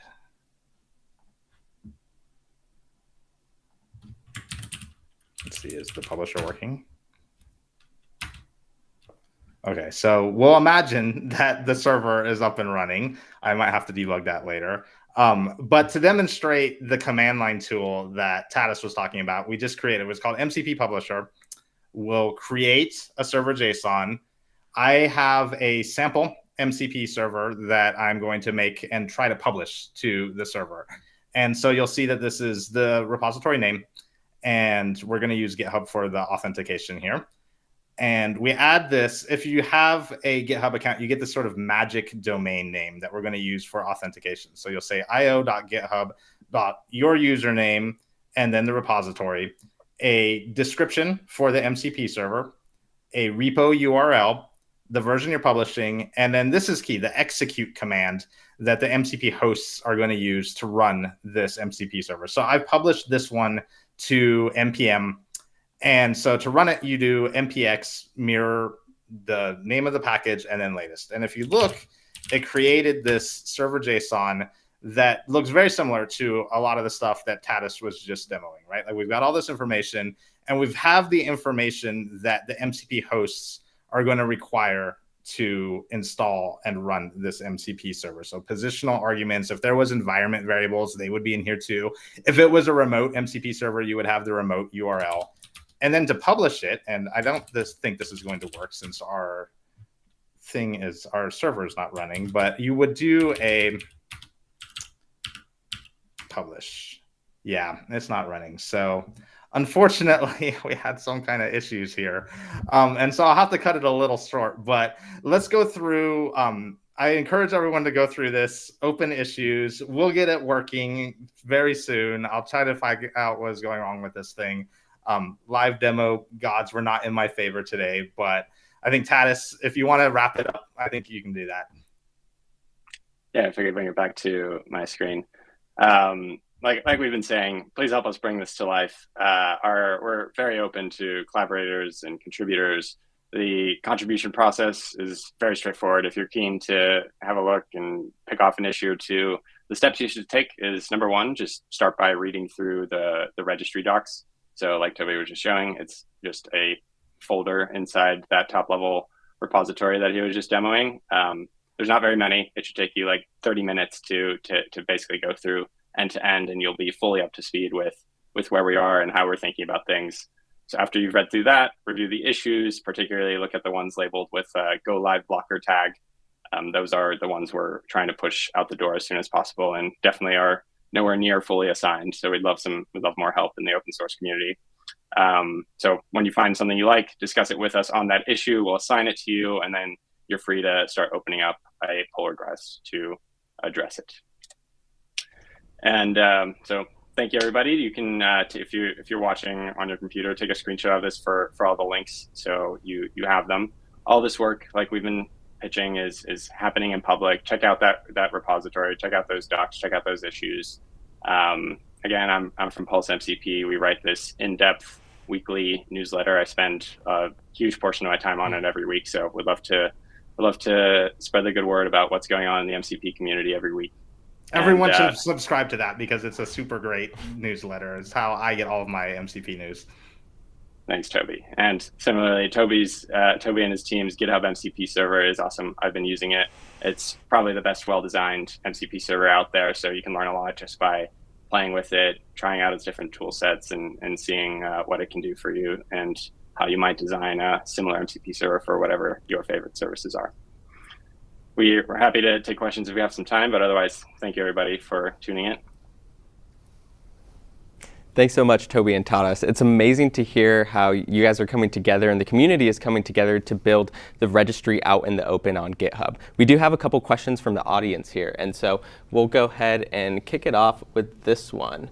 The question is, can we restrict some or set of MCP servers and organization at the organization level or for certain people?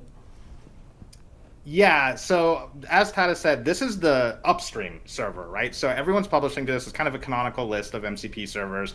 Downstream servers may and probably will filter some of this down, right? So maybe you're in an enterprise and you want to make sure that you're only allowing your employees to run MCP servers that have had your security scanning on them, or maybe you have a business relationship with some of these MCP server authors and you're comfortable with using them. So you would allow list just those. And then you wouldn't have the ones that were just like, hey, open source bro made this thing like yesterday, right? And you've got it in your thing. So yeah. I think that you'll see a lot of this like selective filtering down on these downstream registries. But what you're going to get out of this is that when these server authors publish a new version, then the downstream registries will get it, right? And they won't have to go and scrape the entire web looking for this and have you as a server author email every single registry and say like, I've got a new version out or whatever. So I think, yes, that's a use case you're going to see a lot of.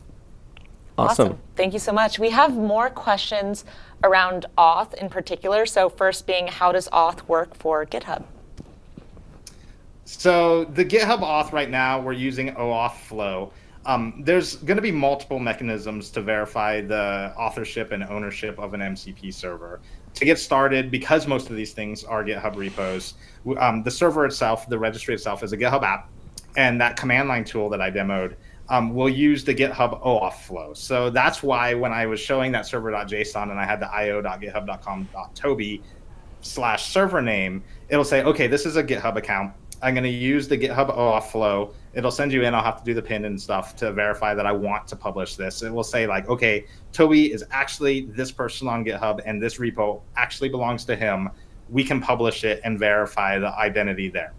For people that aren't on GitHub, remote MCP URLs and all of these different things, we're thinking of two different mechanisms. One is DNS text records. So you can put in a key or something saying like, yes, this server is mine and I verify it because I have ownership over this DNS domain and I can add DNS text records. And another is probably doing a well-known file on a HTTP endpoint. So this is useful if you already have a remote server. It's already an HTTP app that's hosted. So you might be able to extend that with hosting the server information. But sometimes like for us at Microsoft, right, it's probably hard to get them to add a DNS text record to Microsoft.com. But if we have a web server up and running on a domain, then we can add this well-known. So we think between those three mechanisms, we're going to get a lot of coverage for identity verification and authorization across all the servers. But if you have other ideas, please do chime in, because this is an area that we're actively working on right now. Great. Awesome. Quick follow-up to that one was, does GitHub require a pat auth? That's probably more of a question for the GitHub MCP server, but I'm happy to answer it as well. And yes, for the local MCP server, and no for the remote MCP server. You can do this exact same OAuth flow with the MCP server and do that. And if you're talking about from a registry perspective, it's just OAuth only. Perfect. Awesome. Well, thanks for joining Toby and Tadas. It was really awesome to hear all about the registry and exciting to see what comes from the registry project in the future. So appreciate it, guys, and we'll catch you guys next time. Thanks, guys. Thanks, all. Sweet. So hope you guys are enjoying MCP Dev Days so far. We have a couple of CTAs rolling at the bottom. If you guys are excited about what you're seeing in Visual Studio Code, you can go to code.visualstudio.com/MCP and see all of the MCP servers, not just from Microsoft, but from the community. The VS Code team has curated a list here, and some of their favorite servers are on there, from the Figma MCP server to Neon to the GitHub one we just talked about. So go ahead and check out that link below, and you'll see a lot of awesome tools that you can accelerate your productivity with. Yeah, we also have a community Discord that you can join, which is a great place for you to ask questions to folks about all of your MCP needs, really. Get some chatter going. It's an awesome place to be. I've checked it out. I don't know if you've been there, Mark. Yeah, no, I love the Discord. It's always great to jump in there and talk to the community, chat with the community, and And something about MCP is MCP provides you the protocol to provide tools and different resources to your agents. But really, it's there to benefit the agent and to make sure that you can build agents that can use tools properly. And so agents is really the core piece of the story. And so the Foundry Discord allows you to chat about agents and MCP all together and make sure that you can kind of bring that MCP story and work with the community to move forward. So. Great, and I think it's time for us to move along here to our next session with RV and Jennifer, all about NL Web.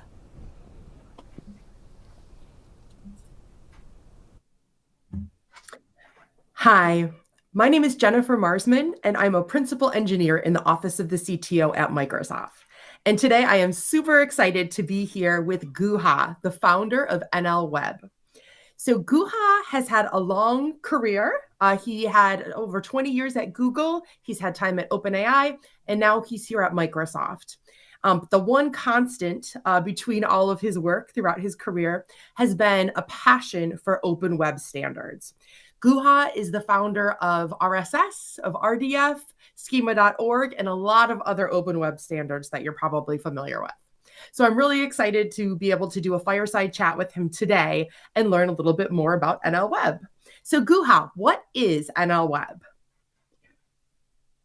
So let me take a step back and explain the context of NL Web.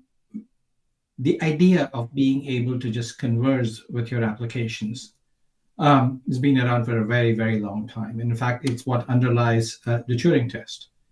Of course, building these conversational interfaces was beyond the scope of the technology that existed. 2.5 years ago, when ChatGPT first launched, a lot of us assumed that in fairly short order, most websites and most applications, in fact, would have that kind of an interface.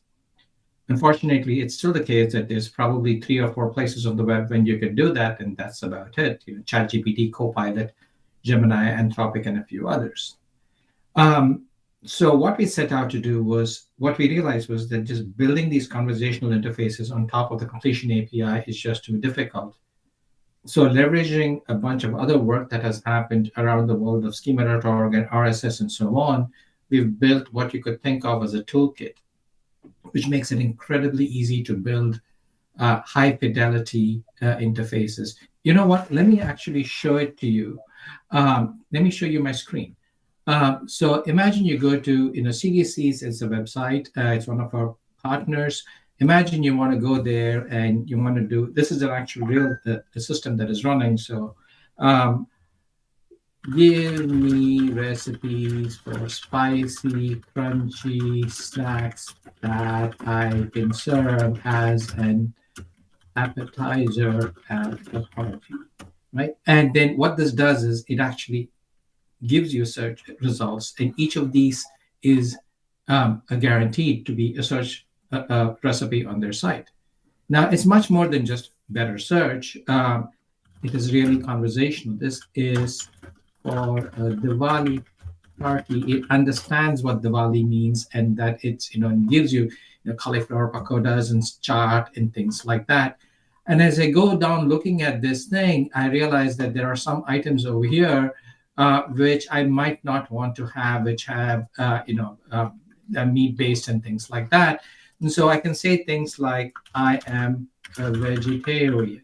Now, 25 years of using web search engines later, those things still don't remember that I'm vegetarian. But now that we have intelligence behind this, it understands that, and it remembers that and gives me vegetarian items.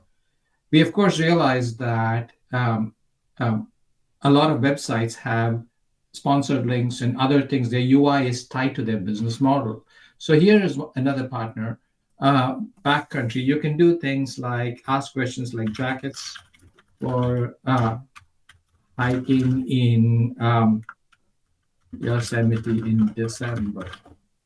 And what this does is it gives you, not only does it bring its knowledge about Yosemite and whether they're in December and so on, the UI that is rendered by Backcountry. So what is happening here is that when a site deploys NL Web, and you can go to the GitHub repo. Everything is open source, of course, and see how you can deploy it yourself. When you do that, you get an agentic endpoint. And this agentic endpoint talks MCP. And this is an MCP, it defines not a huge long list of tools. What it defines is basically one main tool called Ask. I'm using MCP Inspector here to talk to my local NL web that I'm running. And if I were to run an Ask query, I can do the thing that I was doing before, which is spicy, crunchy snacks. I'll just keep it short. I don't even need to specify a site, and then I run the tool. It gives me back the results in MCP, and that can be handled by a front end to create whatever UIs they want. Now, there's a lot more than just this conversation. An essential part of moving from a click and pull down menus kind of an interface to a conversational interface is memory and conversational history. So this is a different kind of an interface that I have that is running locally. Here are all the conversations that I've been having for a while. So I can go back to a conversation that I had with Bon Appetit, which is, I'm asking for fruit-based desserts that would be good for a hot summer evening, and it understands that you probably want icebox cake and, sundaes and things like that because it's for, or something different, like Asian variations of ratatouille, right? And it doesn't give me just ratatouille, it gives me things which are different. There's also another entire angle where you can do far more complicated things, like I'm going to Seattle and have a spare day. I would like to visit one of the Japanese gardens, perhaps take a cruise, then end the day with some nice vegetarian food. It goes there, pulls together a bunch of queries, etc., and gives me an itinerary. And the interesting thing is, in every one of these things, if I go back and look at Asian variations of ratatouille, or let me actually try a new query over here. I'll go to, there's a problem with food is that you keep wanting to eat more and more. Olive oil cakes with some fruits on top. Okay, it's what it gives me back is a structured form, and each of the structured form, each of the results returns with it the schema object, the object in the underlying database behind the site, so that there's a fairly hard guarantee of no hallucination. Let me step back a bit. Schema, the NL Web is actually two different things, which are kind of combining in one. One is, at one level, it's a simple protocol. You should be able to talk to the MCP endpoint of any site and not have to know their particular methods and their particular way they encode their arguments and so on. Just ask in natural language and let the site figure out what it means. The goal is to distribute intelligence. We don't want just 4 intelligences on the world. We want tens of millions or hundreds of millions of intelligences. Now, of course, this is a fine story to tell. And so we're putting our foot or money where our mouth is, whatever that expression. And actually, we're providing an implementation, and we're working with a number of partners in order to actually have these implementations live on their site. That's what NL Web is. That is wonderful. How do you set it up then? If we this makes a lot of sense. It sounds like we have NL Web is the protocol as well as the implementation that we have here on this open GitHub repo. How easy is it to set up? It's actually very easy to set up. There are two different approaches to doing it. NL Web works for any site which can be abstracted as a set of items, and the items could be recipes or products or movies or whatever you want. One approach is to basically take definition. So what we do is we take typically schema.org descriptions of these items. Schema.org is a format that is supported by over 50% of the pages on the web, where they encode the items in a common schema. And it turns out that these LLMs understand schema.org natively incredibly well because they have been trained on that corpus. So you take your schema.org, RSS works just as well. and you put it into a vector database, and then you point your NLWeb server at the vector database. You give it an API key, and then you get a piece of JavaScript that you can put on your front end that gives you the search box. The other method that has just started working, actually over the weekend, is let me show you with this query over here. I'm going to go to the site called HashiPottery. I am looking for some plates that have a lot of character, which may be good for serving vegetables. Kind of a funky query over here, but the interesting thing is what it's doing is that, and you can see these plates have character.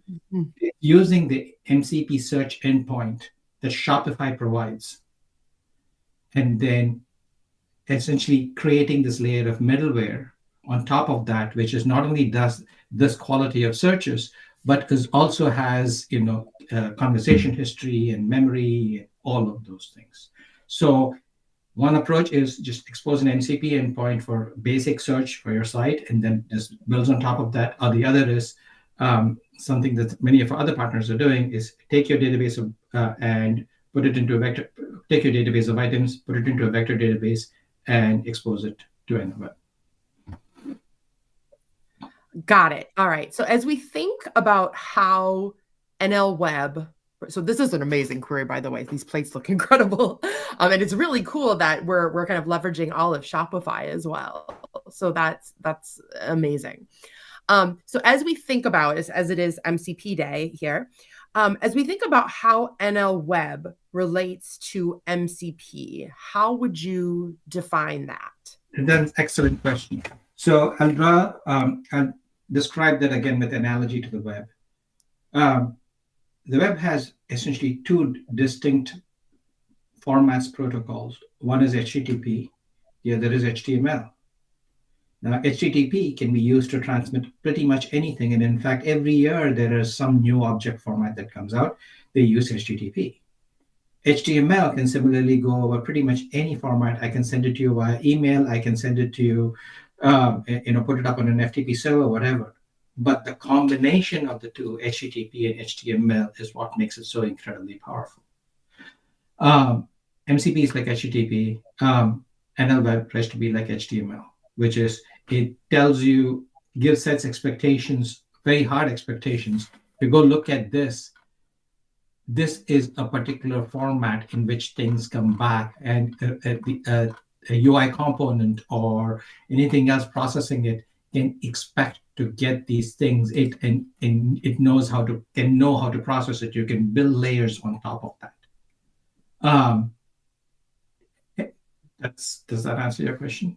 That does. That makes a lot of sense. So as we think about the broader agentic web and about kind of this future where we want humans as well as AI to be able to kind of share the web and communicate together, it sounds like NLWeb is the way that enables, MCP would be a way that enables these LLM-powered software to connect to external data sources. And then NLWeb is the ability to basically allow website creators to easily expose their websites as MCP servers. And yes. So it all yes. It is what they send over MCP protocol. Perfect. That makes sense. HTTP is a hypertext text transfer protocol. MCP is model context protocol. These are protocols which are how do servers connect with each other and so on. HTTP doesn't say very much beyond get and post about the actual format, and it's just, it's multi-part mime, go for it. And the same thing with MCP, doesn't tell you anything about the particular method that should be used, etc. And it's a good thing to keep these things decoupled so that each of them can go have their own development path. Imagine if style sheets and JavaScript and everything were tied into HTTP. That would be a mess, right? Yes. I'm glad we didn't go there, and the same philosophy here. That makes absolute sense. So I think we have time for one more question. So I wanted to circle back to something I saw in your demo when you wrote about I am vegetarian, and it replied, I'll remember that. So will you talk more about like memory and the conversation history? Like where does that live and how does that fit in? So memory is probably one of the most important, and it's the thing which has received least attention, which is most important. Because we are the sum of our memories, and the ability of these LLMs and chatbots and so on to perform well is going to depend on our memory. It is also, unfortunately, a place which can form a moat. We want a healthy competition. We want lots and lots of LLMs out there and chatbots over there and agents over there. We don't all want to be dependent just on one. But if all your memory and all your history is going to be sitting with one, that's where you're going to go. And so we're working towards a model where memory, your conversation history, which forms the basis of your memory, is open and is owned by you. When you create a document in Word or Google Docs, Microsoft or Google don't own the document. You own the document. It should be similar with conversations. You are having a conversation. You should own it. Yes, of course, a website might have access to it for serving you and so on. But at the end of the day, you should own it. And the sum of all my memories together with an agent on top of it is who can represent me too. So imagine I go to a new website about cooking, right? And that website should be able to get access to my dietary preferences. I don't want to give it my entirety of my conversational history, but imagine an agent sitting on top of my conversational history, and the website can ask that agent, what is Guha's dietary preference? And that agent can come to me and say, can I tell the website that you're vegetarian? And if this website will want to know, what are his medical conditions, what car does he drive? No, you don't need to know. So that kind of an agent that represents me is going to be an important part, and that is going to be built on top of all the conversations that I've been having, all my digital interactions, if you will, and we want to keep that open. That makes absolute sense. And with the proper authentication applied, just like you said. Well, that's super exciting. So I am very excited about NL Web. Just to summarize a couple of the things that you just said that I am super excited about. It sounds like the idea behind this is that we're bringing the power of LLMs into every single website. So like you said, kind of at the beginning, the promise of ChatGPT, we're now seeing this where any website can kind of get this amazing experience. But it's searching over items in my own item catalog. So we know that it won't hallucinate. It will always bring back something that it is in your own, whether that be like media collection or recipes like we saw here, a product inventory for any retail site. So that's super exciting. It's an open standard, so we can easily switch out the model, the embeddings, the vector database used, like you showed that briefly. We saw amazing tools to easily import structured data. And then finally, bringing it back to the whole point of this day, MCP integration. So this is making your website agent enabled in one go. So a lot to be excited about here, Guha. Let's turn it back over to our hosts to see if there are any questions. There are a couple of questions, so let's get into it. Firstly, how does NL Web remember what the user utters? Does it require cookies? Is it only remembered for the session? Does it build a profile for an authenticated user? Can you run us through that? Fantastic question. So, and this actually gets at the heart of where is the memory stored and therefore who owns it. In the current version, it's actually stored locally in the browser because the browser is the most personal thing. And if I'm using Chrome, if I'm using Edge, the browser may carry my memory from one, if I have multiple computers, across computers, and so on and so forth. Now, when I'm interacting with, say, Serious Eats also obviously has the ability to store a copy of them. To store it locally in my browser, no, it's in my browser. It doesn't need cookies or anything. It's just, it'll work even in incognito mode. But the idea is, and the plan is to work with Chromium and the other browser infrastructures so that back in the day, 94, 95, Mosaic had this thing called bookmarks. Bookmarks, Jerry Yang and David Filo took their bookmarks and put it on the web. That eventually created Yahoo, that went on to become Google, and so on. A different aspect of the browser kind of got ignored, which is my browsing history. And so what we're doing now is we're taking browsing history, upgrading it to the age of AI, where it's conversations, and then making it a first-class thing which exists on its own, which is searchable. I should be able to go and say, what was that thing recipe I was looking at last fall with coconuts and something else and peaches or whatever, and be able to be dropped right back into that. That totally makes sense. Thank you so much. I think that's all the time we have for questions, but we really appreciate you both for being here and giving that presentation. I know I learned a lot about NLWeb. Yeah, I know. I learned so much about NLWeb, and it's really cool to hear from the creators and the team about how we're thinking about an agentic web. So thank you so much, guys. Thank you. All right, Mark, I heard that there's a blog that folks can check out.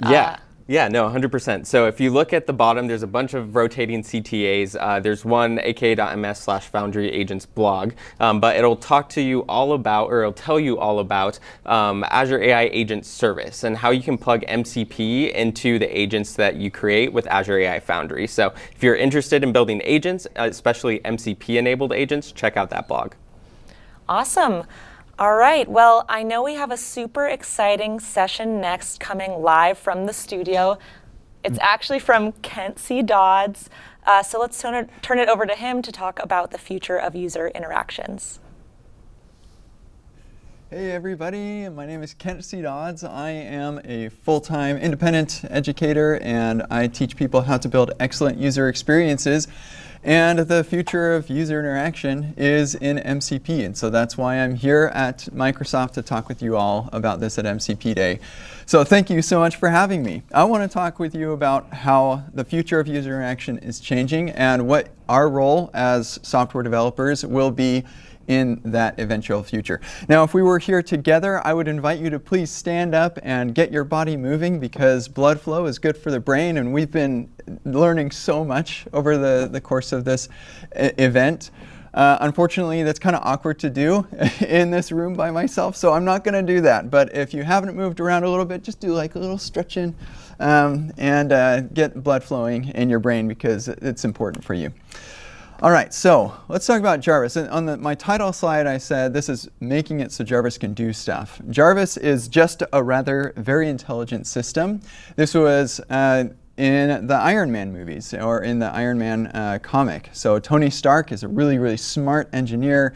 Maybe not always the nicest guy, but he created this AI. He called it Jarvis. This is a backronym. We came up with the acronym and then figured out what it should mean after the fact.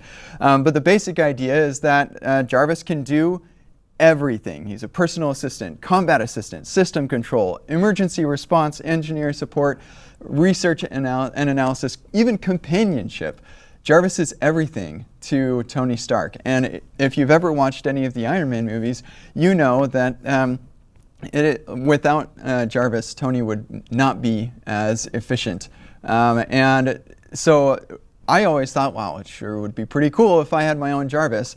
And part of the reason that I would like to have my own Jarvis is because of this experience that Jarvis offers. So the natural language of just being able to talk to the computer, kind of like also it's Star Trek. That's I grew up as a Trekkie, and yeah, I would love to be able to just talk to the computer like it's another person. Being able to also text to the computer or gesture to the computer is another thing that Jarvis enables for Tony Stark. Immediately responds, even if the task isn't immediately done. Jarvis is very responsive, proactive even. They're like monitoring stuff in the background and letting Tony know that like, hey, somebody's at the door or whatever. There's no configuration required on Tony's end. He says, go do the task. And even if Tony hasn't set up the different tools necessary to accomplish that task, none of that was needed to be configured by Tony. It just kind of, the computer makes it work. And I think that is an important part of that experience as well. And then he's everywhere. He's in his car, he's in his suit, he's in his house, he's just all over the place, in his phone even. And that ubiquity makes him as useful as possible. And I'm using the personified him. Jarvis is, of course, an AI. But I think that MCP is enabling this paradigm shift where maybe we can get to this level of experience. Right now, we're used to using browsers and websites to experience the world, to interact with the different services. And they're awesome. It's great. I'm a web developer for the last over a decade. I've been building web applications, and I love that. And I've been teaching people how to do that. But I think that we're entering a new phase where instead of web browsers and websites, we're going to have Jarvis clients, in quotes, and MCP servers. So there are a lot of specialized clients that are able to do very specific tasks and use very specific tools to accomplish those. But I'm really, really interested in how the user interaction model is going to change for the general public. So I'm thinking about a general purpose client that just about anybody could use. And that is what I'm really, really excited about. And that's the future that I think that we're heading towards.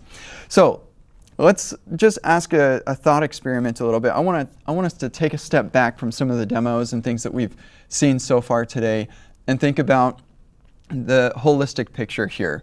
What can we not do that Jarvis does for Tony Stark?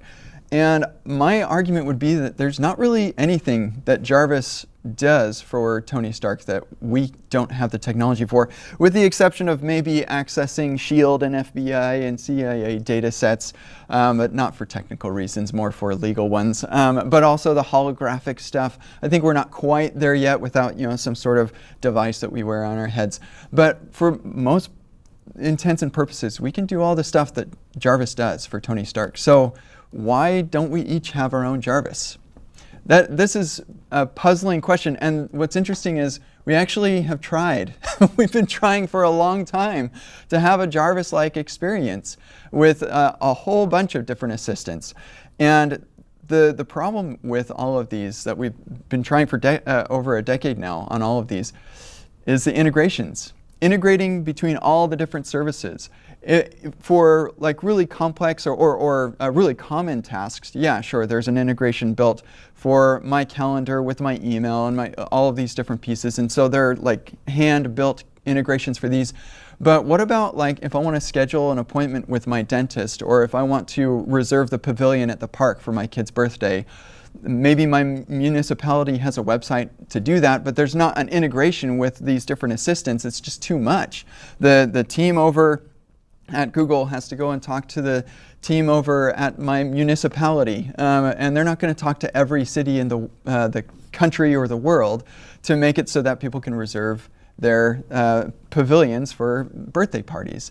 And so instead, the team at Google comes up with an API, and then Microsoft comes up with theirs, and Apple comes up with theirs, and everybody has to kind of build to those integrations, and they just don't wire together. And certainly there's no like magic non-configuration solution to this problem. So we don't have a Jarvis-like experience because of integrations. There are just too many possible combinations of these different services, and it just is mind-boggling. Just making this slide was mind-boggling, and we're not even integrating everything that should be integrated here.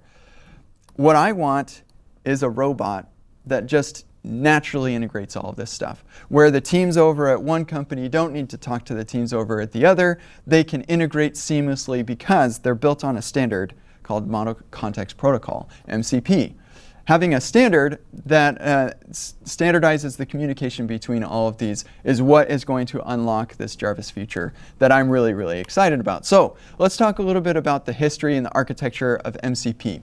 I know that we've gone through some of the demos and everything. You probably have a pretty good idea, but let's take a step back and get a broader view of everything.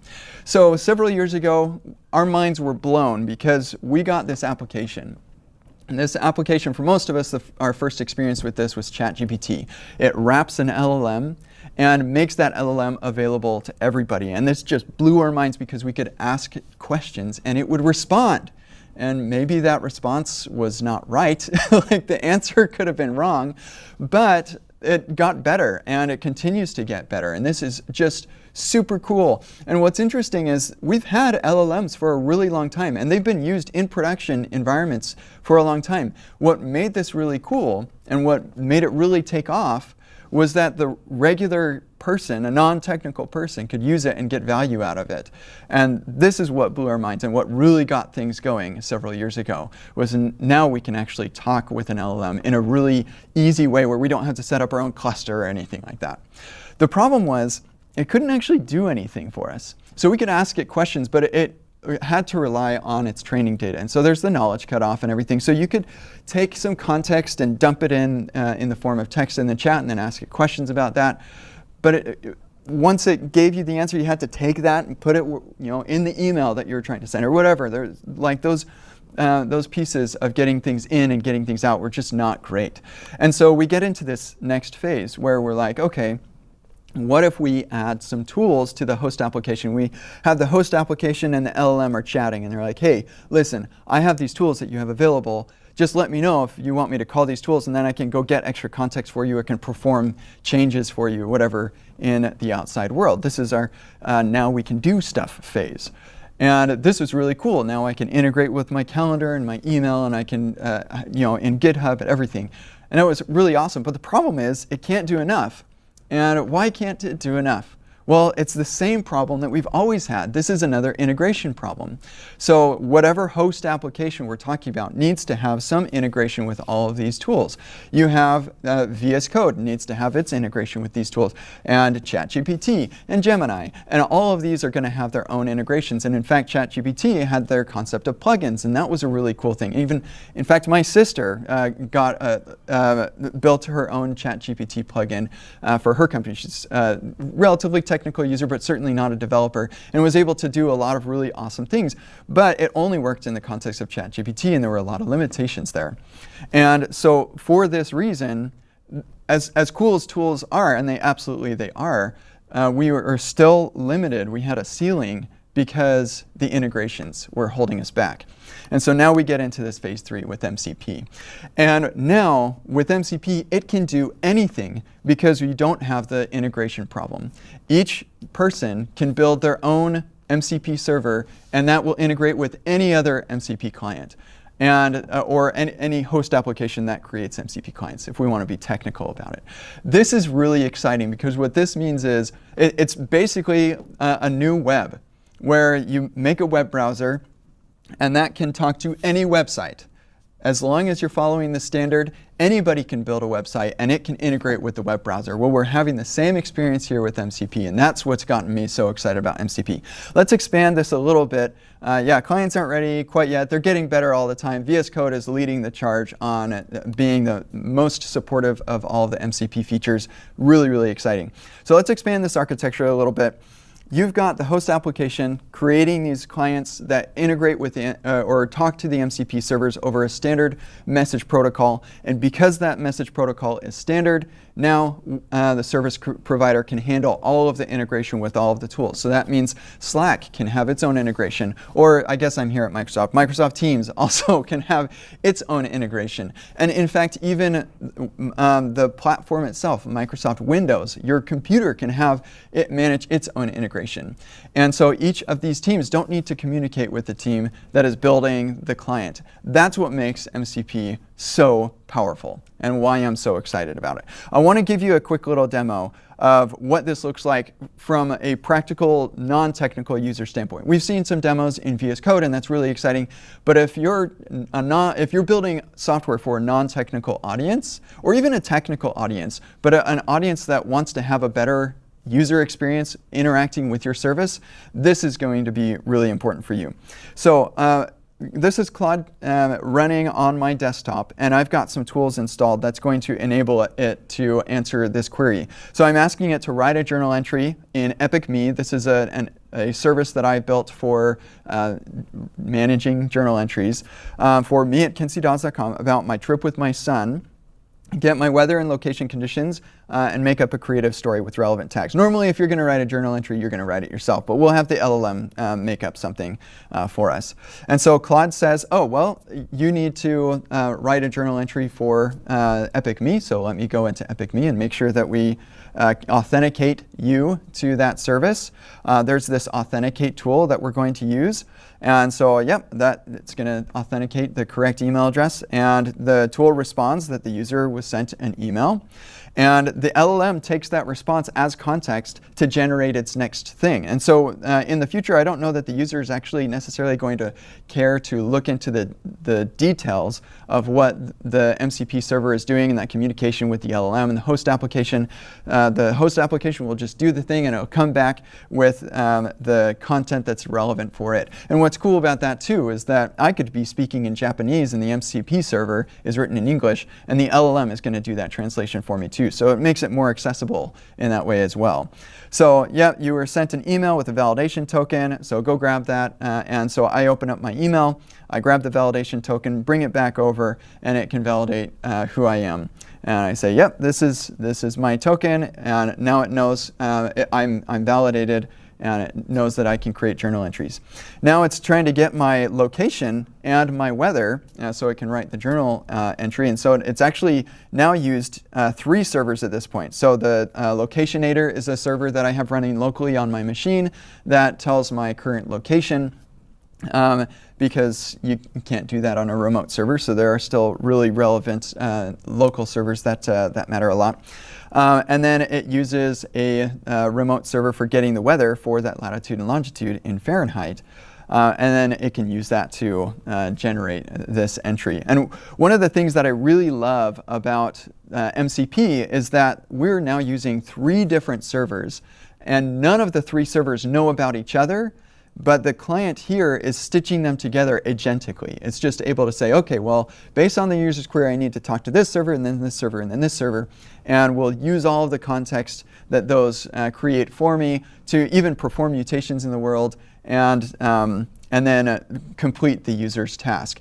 And what's really neat about this, too, is that the user's task could be just about anything. So we're building a website that has specific buttons and forms and links for specific use cases that we're thinking about.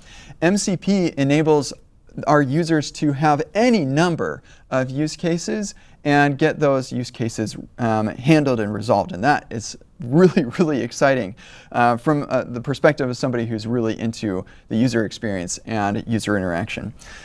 So here it's creating tags for my journal entry, and then it goes ahead and creates the journal entry. Feel free to pause this. It's actually a pretty funny journal entry. I recorded this demo when I was with my son in Krakow, Poland. So take a look at that. It's kind of fun. Yeah, so it creates the entry, and then I ask it to go get me the entry. And what's interesting is it comes back as JSON text, but then the LLM is then saying, you know, the most appropriate way to display this for the user is by having a bold title and bold content, and then I'll list that out. And here we'll list out some of the other details right here as well. And then I tell it to delete it and log me out and all of that. So this user experience is awesome. It's natural language. It's super cool. I could also speak to the computer, so it's multimodal already. With ChatGPT supporting integrations, I pull out my phone and I show it a video of something, and so I could ask it to do something and interact with MCP in that way. So we do have this multimodal. I can even do gestures for it and stuff, and all of that is constantly improving. But this text output from the LLM is not my favorite thing. It is not. And so this is why I'm super excited by the work from Ido and Liad on MCP UI, making it so that we can bring the user interface into this sort of experience. And this is a really awesome project. You should check it out. It is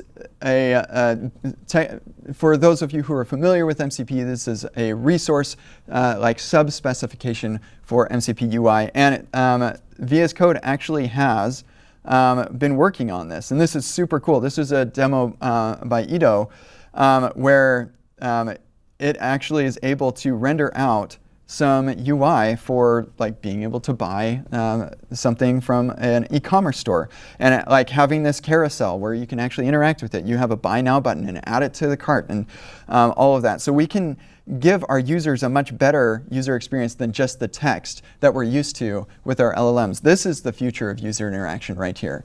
You're no longer going to have a website that users go directly to or anything like that. Now we are going to be interacting with a UI still, but it's going to be in the context of our AI agent that's going to solve these problems for us. And I just love that. I think this is a really, really awesome interaction mechanism. We're able to interact with natural language, but we're also able to interact with buttons and links and things where that's even more appropriate. Imagine if you said, hey, agent, I need you to create a stopwatch for me. And you don't want the agent to say, okay, just tell me when to start and when to stop. Like that's not a good experience. I want a button that I can click. Or maybe I do want to tell it when to start and when to stop because I set my phone over here and then I'm doing a workout over here and I just want to talk to it.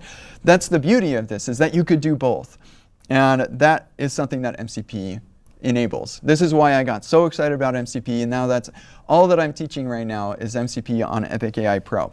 So this is an exciting time. We've got a lot of different clients, an increasing number of servers, thousands and thousands of servers, and I believe that this, like I said, is going to be the next evolution of web browsers and websites into MCP clients or host applications and MCP servers. And I think it's going to be a really awesome user interaction model.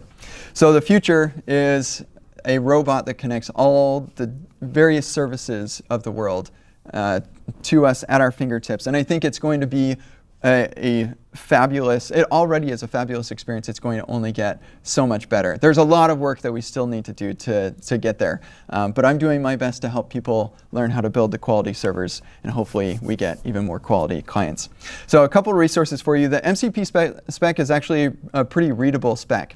So go ahead and read through that. I have also written a lot on epicai.pro, so check out Epic AI Pro. If you're interested in any of these, probably one that I'm most excited about is the MCP search engine. A lot of really exciting things happening there. We had a couple of demos earlier today where we hit the number of tools limit, and that was a bit of a problem. And an MCP search engine like thing, basically a RAG implementation for retrieving the most appropriate tools. That is going to solve the tool overload problem. So go ahead and take a look at that.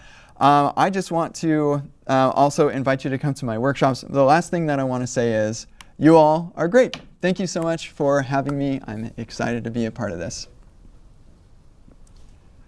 Awesome. Thanks so much, Kent, for showing us the future of user interaction. It was really cool seeing your demos, and excited to see more and more from MCP overall. So we have a couple questions from the audience here. One of them is, how can an MCP interact with another MCP? Is it like a tool calling another tool or function call? Yeah, this is actually something a lot of these registries or proxies are doing already. The MCP spec was originally designed to support this sort of orchestration type layer where an MCP server can also be a client for other MCP servers. So yeah, that's absolutely a thing that people are doing. Not something I've done personally, but once you play with MCP around a little bit, you'll understand that you can absolutely do that sort of thing. Awesome. Thanks, Ken. And I also want to interject that day 2 tomorrow, we're going to have a session dedicated on MCP for agent-to-agent communication. It's some research that we're doing with the MCP steering committee. So if you're interested in that topic on different MCPs communicating with each other, tune in for day 2. We'll have a session on that. Awesome. OK, another question from the crowd here. There was a lot of demoing in Claude Code. We had someone ask, OK, got it. Can we do this in VS Code as well? Yeah, actually, I was going to take that Claude desktop demo that I had and record it in VS Code instead, but I just didn't have time. But yes, that's the beauty of this, of MCP, is that you don't have to use a particular host. MCP is a standard, and so it will work regardless of which host application you're using. And so yeah, you could do this in VS Code for sure. Awesome. Well, thanks, Ken. It was awesome having you here. And we're out of time for questions, but we'll go ahead and move on to the next. Appreciate it. Thank you very much for having me. Amazing. What an awesome day of sessions so far. Yep, 100%. It's been really cool seeing the future of user interactions, seeing RV Gua and the team talk about NL Web, seeing the VS Code team talk about all the features they're integrating with MCP. It's really been a day of a ton of content, and it doesn't stop here. We're going to have more upcoming. We're going to talk a little bit about auth, and we're going to have a lot of experts from the MCP steering committee come on and talk about security and authentication. But before that, let's did you want to talk about some of the CTAs that we have rolling on the screen? Well, you've heard a lot from me about different training and other links that you can check out. You'll probably be seeing those across the bottom of the screen throughout today. The one I want to highlight again is our training content. We have totally free GitHub repositories that you can check out. And I know within that content, it's actually pretty comprehensive. You can check it out whether you're a beginner or a little bit more expert, but you can get started building your first MCP. You can learn about security. All kinds of things are packed in there. I've done a bunch of those sessions, and it's a really good time. I think you should definitely check it out. Yeah, 100%. And we still have content coming later this month. Every month we run the VS Code Live. So the CTA at the bottom that just passed by was aka.ms/vscode/live. So if you join those every month, we're going to be talking about the newest releases from VS Code Core. We're going to talk about all of our MCP advancements in VS Code, and we're also going to talk about Copilot and agent mode as well. So tune into those sessions too. And similarly to those, where you can use the live chat to ask all your questions, we super appreciate you for leaving all your questions for us today and the excitement. I saw some kind of funny thanks to Kent earlier about his awesome presentation and his wonderful explanation. So keep those questions coming. You can use the hashtag MCP Dev Days if you're on X or Blue Sky or Mastodon, or you can just use the live YouTube chat to get all of those questions in. Mark and I will be checking through all of those and making sure to get those to our awesome presenters as we continue through today. Yeah, 100%. And one more thing here, if you look at the bottom, we also have a curricula. So if you want more from MCP, if this event is leaving you hungry to dive in and learn more about it, we have our MCP for Beginners repository. It's a 12-lesson repository that'll take you kind of 0 to hero, one from learning about the core concepts of MCP to building a remote MCP and learning all about it with hands-on videos and also hands-on labs to take you through the process. And if I'm allowed to do a shameless plug here, Mark, we actually had a whole, I think it was 18 total live streams using some of that content and more. So that was all beginner-friendly stuff. You can check those out on the VS Code YouTube. We did a C# one that's on the .NET YouTube. We did a Visual Studio specific one that's on the Visual Studio YouTube. I definitely recommend it. Those were only short 90-minute segments. And we also did them in a bunch of languages, Mark. It wasn't just English. We had Portuguese, Spanish, Chinese. So a lot to love there. Great resources. Definitely recommend you get started there.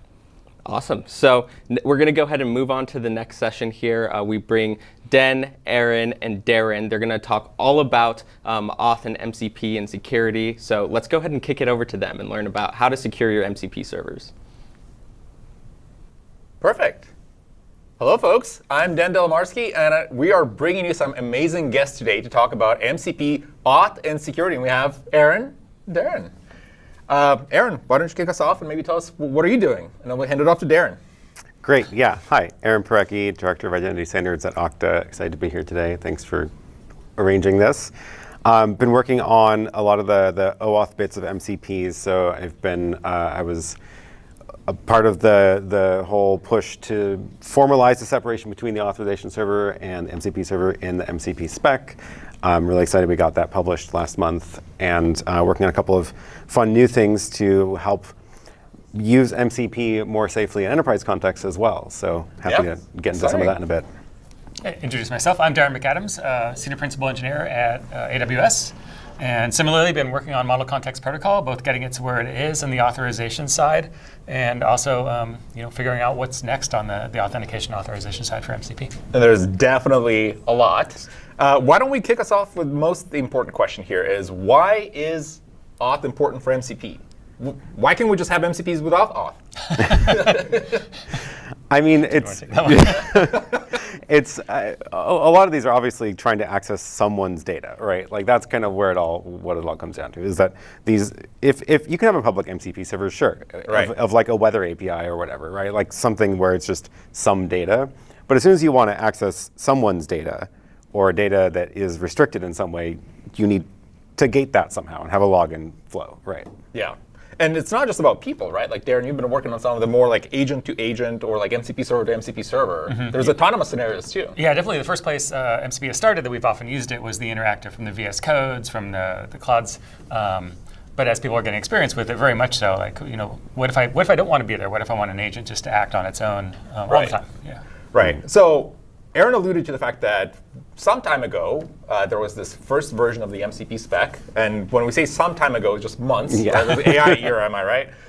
But there was a change. So we actually shifted the pieces a little bit. So Aaron, why don't you tell us more about what exactly changed and why that change was important?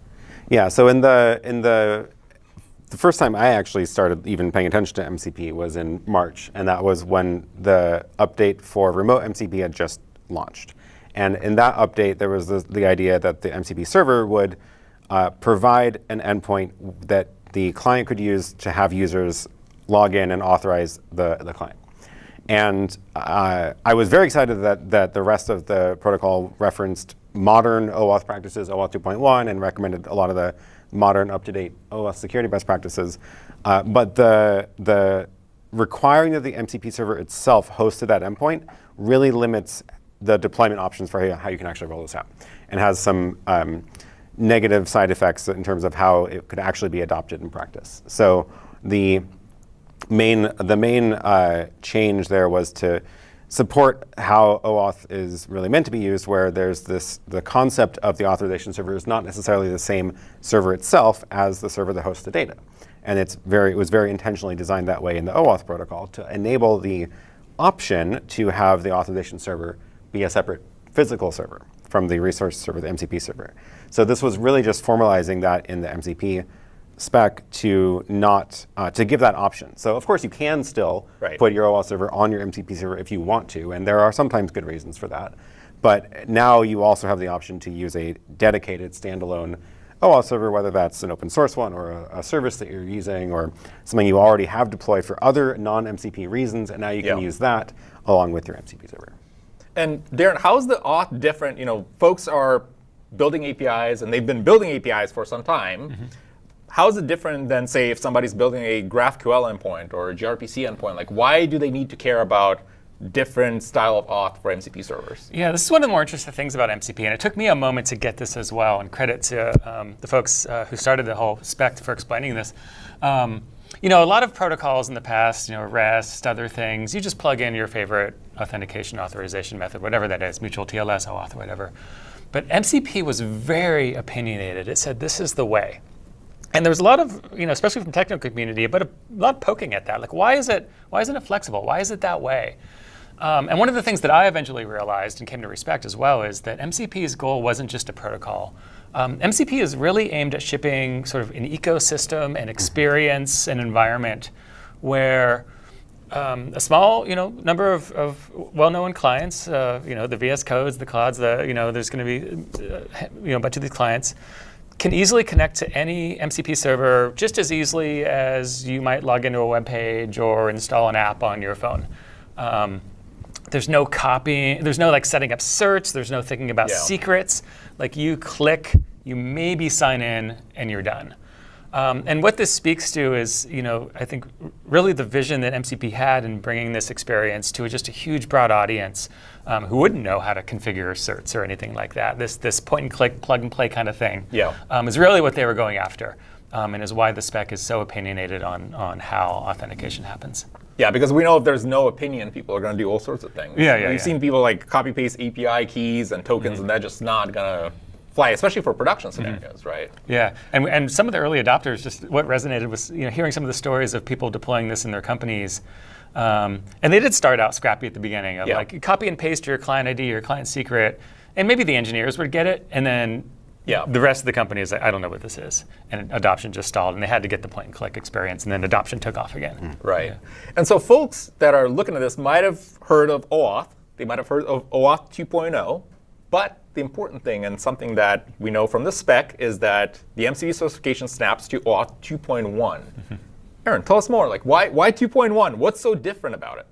Yeah, so OAuth 2.1 is an effort that I kicked off longer ago than I would like to admit at this point. We're getting close to being able to wrap it up. But really, it's meant to consolidate all the best practices of OAuth 2. So it's not like a whole new version of OAuth. It's really meant to be like, if you started with OAuth 2.0 and then followed all the best practices over the years as they've been developing, whether that's adding new things like Pixie, which is, just to be clear, not new anymore. It's like 10 years old. And removing the deprecated flows that the security best current practice recommends that you deprecate, then that is OAuth 2.1. It's just a lot harder to explain the almost 15 years of history of specs versus like, okay, OAuth 2.1, that has a nice name, it has a label, has one document you can reference, and that's just a new baseline for best practices of OAuth. And folks can read about this, right? It's all online. It's all online. It's all public. Yeah, OAuth.net/2.1 is probably the easiest bookmark to that. We've been working on that spec for a couple of years now. One of the last major inputs to it is the recommendations for browser-based apps using OAuth, which is also a great read if you are building JavaScript apps that are going to run in a browser. It's absolutely worth a read because it goes into a lot of detail around token management and storage options and how you acquire them and different architectural patterns. That document we are on the tail end of wrapping up now in the IETF. So that was the last kind of big pending input to OAuth 2.1. Very nice. And so we also have developers that are looking at implementing auth properly, but maybe they're a little bit worried about, well, are there new concepts that I need to think about? Darren, like, are there things they need to worry about that they have not had to worry about before? Aaron has told the story pretty well, which is if you are trying to build an MCP server, the best thing you can do is find a way to not think about auth. Whether it's open source SDKs or hosted providers out there, I would look for someone who can give that authorization server in the same way that I personally wouldn't want to like roll my own user password authentication these days. I would definitely take a look at that. And if you can find that, what it means to worry about auth then is pretty simple as an MCP implementer, which is just looking at the rules of your provider and saying this is how you validate the inputs. So using off-the-shelf solutions is generally better than rolling your own. So if you think about an authorization server, you think about token validation libraries, like don't build your own is just a recipe for bad time. And that's not MCP specific. That's not MCP specific. Now, also, with the new specification, there is some new concepts that were introduced, things like dynamic client registration, protected resource metadata. Aaron, like, why is that a thing? Why do we need those? Yeah, this is one of the things that really caught my attention with MCP is that fundamentally comes down to the fact that, and you alluded to this earlier, that you want users to be able to bring their own, like connect servers to clients that maybe the client doesn't have a relationship ahead of time with. So in most typical OAuth deployments today, it's like either a client developer goes and registers for credentials at the OAuth provider, or the enterprise admins adds client credentials into their IDP. But with MCP, the goal was, well, we want a user to take a piece of software and then go and connect a server to it that developer can't have registered with by definition. And as soon as you do that, as soon as that becomes a requirement, a lot of the assumptions of how a lot of the existing OAuth specs work don't really hold. And that's where dynamic client registration with no gate, like open dynamic client registration was the solution described, is the current solution described in MCP to solve that, as well as protected resource metadata, because that spec is essentially a way to bootstrap the entire OAuth flow given a single URL, which is the server you're trying to talk to. Versus, again, most OAuth configurations are the OAuth client gets hard-coded with the configuration of the OAuth server, which is not necessarily the same thing as the API that's talking to. And that might be, at best, one URL, but often it's actually several URLs and the client credentials and blah, blah, blah, right? So because of it really is the end user experience goals driving this, right? Of like, you have an MCP client, you want the user to put in one thing, and then everything should just flow from there in the UI. So it needs to be able to discover information about the server, know how to send the user somewhere to log in, and know how that flow is going to work. So that's really, I think that was a lot of the driving factor behind the need for some of these things. Yeah, and also we work with a lot of enterprises, so we know that enterprises have slightly different concerns about their identity providers and authorization servers. Darren, from your experience, enterprises reading through the specification, they sometimes get scared. Like, wow, that's a lot of text to go through. What should they be thinking about in terms of implementing servers in enterprise scenarios? Like, what are the things that are most important to consider, and is the spec itself outlining the limits? Fortunately, most people don't read the spec. Like, just tell me what to do. What does an enterprise think about? That's an interesting question. I think the fact that MCP used OAuth means that a lot of the stuff in there isn't going to be a surprise to an enterprise. To be honest, I think the things that I've been hearing when you start bringing OAuth to an enterprise setting, you start to change maybe the dial a little bit on the usability and the security. And what I mean by that is usability is maybe when your employees are connecting, for example, to a bunch of random apps, who knows where. Do you really want them connecting to random apps? Do you want at least visibility into that? What auditing, what forensics, what sort of insight into that is a part of it. And there's a convenience factor into that as well. Like if there's common tools that all your employees use, it would be nice just to have those pre-set up and not make everyone click into that. And Aaron may talk about some of that. I think the other thing is the security, touches on the security aspect as well. Are we going to have more client secrets? Are we going to have bearer tokens floating around? What does all this mean? And they start thinking about those things as well. And I mean, those are very real dangers, right? Like one of the things that we've seen happen is folks want to move away from things like managing client secrets because it's just insecure. And when you're looking at implementations of MCP servers, I think a lot of enterprises are also looking for that reference implementation, like show me how to do this right from the get-go so I don't have to think about it. Do we see the specification evolving into a space where it's more enterprise ready? And maybe, Aaron, you can tell us more about the work that you're doing with the enterprise profile. Yeah, this is an interesting problem because, so I mentioned that one of the goals of the MCP spec from the beginning has been this kind of open ecosystem of allow a user to bring in any software and talk to any server, which is pretty counter to the goals of how most enterprises want to deploy stuff in the enterprise. They usually want to manage which applications users can log into, which applications can talk to each other, and things like that. So I do think that we're going to end up with profiles of, if you want to use MCP this way, here is the interoperable version of that. If you want to use MCP this way, here's the interoperable version of this. So in the enterprise context, I would not expect an open dynamic client registration endpoint to be a thing at all. I would expect prior relationships. But one of the other immediate challenges is then, let's say you have a tool like Claude, where you want to be able to have Claude connect to 20 different applications that you use in your company. And currently, that means that you have to, you sign into Claude through the enterprise IDP, because we want to gate that. And then you have to click 20 buttons, connect Google, connect Slack, connect Jira. And every one of those is the user going through an OAuth flow. And they see a consent prompt. They have to log into that app. They have to make the decision, should I connect this? Is that okay? I don't know, no one told me if that's okay. Does our IT department approve of this? I don't know, right? And you're essentially forcing each employee to be that policy, right? So instead, it would be so much nicer if you just signed into Claude and it was already connected to all the enterprise data sources of the ones that are allowed to be used in the enterprise context because the admin's already configured them. And that's really what this enterprise managed authorization profile, which is the name for the SEP, the specification. What's the acronym? Enhancement proposal. Enhancement proposal. Yes. There we go. It's a new concept. We're changing the governance of the MCP. So there's a document on the Model Context Protocol GitHub right now that outlines exactly how to achieve this, and we've done implementations of it now.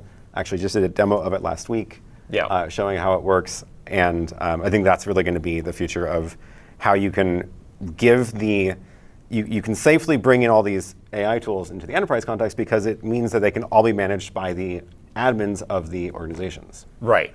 And so in the context of a lot of the enterprises, like you said, like one of the big things is governance. And they want to manage the applications. They want to have visibility.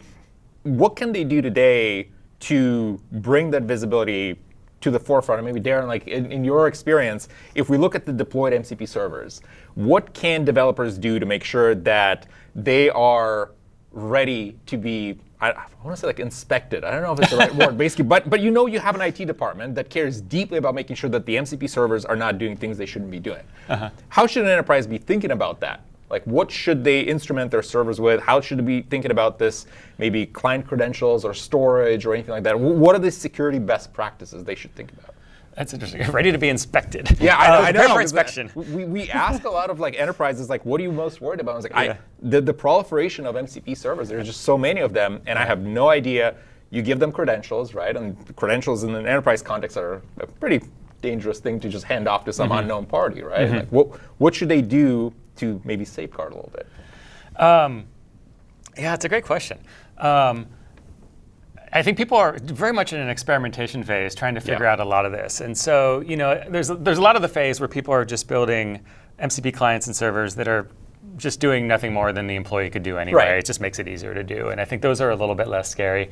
It gets a little more scary once you start building MCP servers that then start interacting with resources perhaps outside the company, or who knows what, you reach a point about like who knows what they're doing. Yeah. Is often people's fear. And you know, I think this is a space where people are still trying to figure out how you bring comfort to kind of what they're doing. I know one of the common perception, and I know one that I share is you know, these MCP servers or anything sort of agentic, like I'm just going to treat them like they're going to behave poorly. Because they probably will at some point, right? It's like, you know, that like they're going to act in a surprising way. And they're not going to be able to keep secrets. And so they're not going to keep secrets from one user from another user. So whatever knowledge they get may leak out.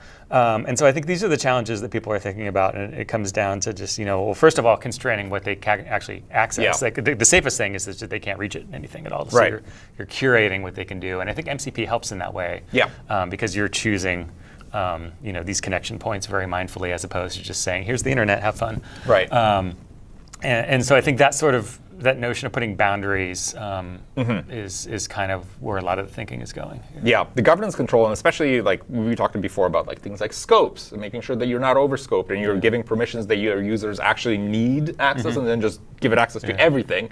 Because I think that's oftentimes the default. Just, you know, I don't want to fiddle with the permission knobs and levers. Just give me everything at once, and I'll have permission to everything. But that's, in an enterprise scenario, not that good, as it turns out. Yeah, and one of the things we're finding, I mean, everyone is experimenting here, and one of the first things people do, and they're like, I have these agents, they're going to be like virtual team members. Right. So I'm just going to, you know, how do I give them permissions? I'm going to add them to my group in my workforce directory, and they'll just act like any other member of my group. And then that's when you realize how drastically over-provisioned on permissions all your regular employees are. You just trust them a little more.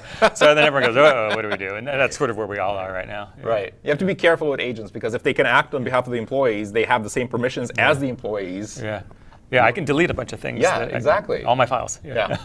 Aaron, any thoughts? No, I mean, it makes a lot of sense. I think actually one of the other important things, since we're talking about how things can go wrong, is having the ability to you know, revoke access when on demand. And this is something that you can prepare for when you're building servers, is like make sure you have a mechanism to terminate access. Like make sure that there's at least the infrastructure internally, so that if you need to revoke a particular access token or a whole authorization chain, you have the audit trail internally, so that you can be like, oh, this OAuth grant, it has gone rogue for some reason. Let's terminate that, which terminates all the access tokens and refresh tokens. And like having that mechanism internally is not necessarily a given, depending on what framework or server backend you're using. So like it's a good thing to check for and make sure that you at least are setting yourself up to be able to do that. Yeah, that makes sense. Now, before I ask the final question, let's see, do we have any questions from the audience? If there's anything that folks are curious about in terms of MCP, OAuth, security, anything we can clarify? Yes, we do have a couple of questions. The first one I would love for you all to answer is, Is dynamic client registration a de facto requirement for MCP server auth? Can't we do this with a pre-registered fixed client ID? Yeah. So dynamic client registration is currently the prescribed interoperable way to enable the feature I talked about of users should be able to bring any OAuth server into any OAuth client without a prior relationship established.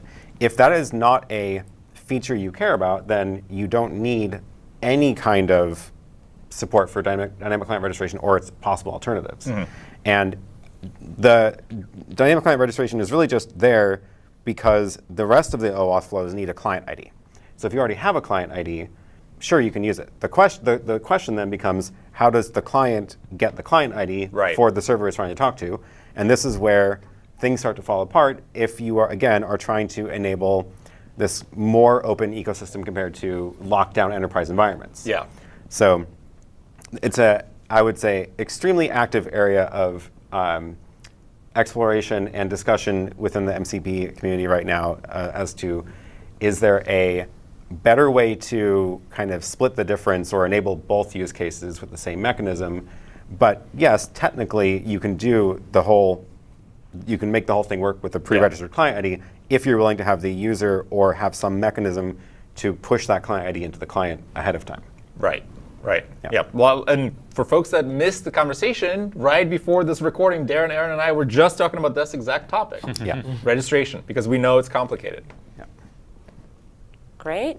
Awesome, thank you. We do have another question. Well, one comment and one question from Heather Downing here. First of all, she said, Aaron knows a heck of a lot about this. He does, Heather. That's why we brought Aaron and Darren here. They're the experts. Absolutely. And then the next question was, there should be some good reference architecture diagrams for different scenarios with MCP security flows. Do we know if we have any kind of resources, maybe in the official documentation or anything that can help people get started? Yeah, Darren has actually been working on some of the, like when we were at one of the offsites for folks that are building MCP, Darren actually has built some of these flows and outlined them really well. We need those graphics in the documentation, Darren. Yeah, okay, so publish the things on the whiteboards. Publish things on the whiteboard. Yeah, we've definitely heard this loud and clear, which is, here, specs are specs, and you read them, there's a bunch of musts and recommends, and you're like, well, great, how do I build what I'm trying to build for various scenarios? And I think there is certainly room, we've heard that loud and clear, for just give me some reference architectures, implementations, patterns, cookbooks. What do I do here? For sure, and I think everyone would appreciate that. Yeah. Well, I think the other angle to this, though, is that it's not just the diagrams, but also the actual patterns of the different deployment patterns. Because we talked about the totally open public consumer model. There's the very locked down enterprise. There's something in between for various use cases as well. And this gets back to the idea of like, what are the actual profiles, OAuth profiles? Because right now there's essentially one OAuth profile, which is the totally open model, which then does not mesh well when you try to bring it into an enterprise scenario. And that's why people start clashing with this concept of dynamic client registration. And so we actually do need profiles of the spec for the different use cases because they are coming at it with very different security requirements. And that would be very well illustrated with diagrams and that's a great point. Yeah, when I hear people talk past each other most, it's when they have these different scenarios in mind versus I'm building an interactive experience versus it's an autonomous agent and that can't sign in and like what do I, and all these variations in between. Yeah, and reference implementation help because then you don't need to guess. You don't need to go and figure it out on your own because these are things that experts build. Back to Katie and Mark. Great. Well, I know Den has one final question, but before that, we'll sneak in one more. Again, Heather crushing it with the questions. What is the default way you should be building your own MCP server that is security aware? Aaron?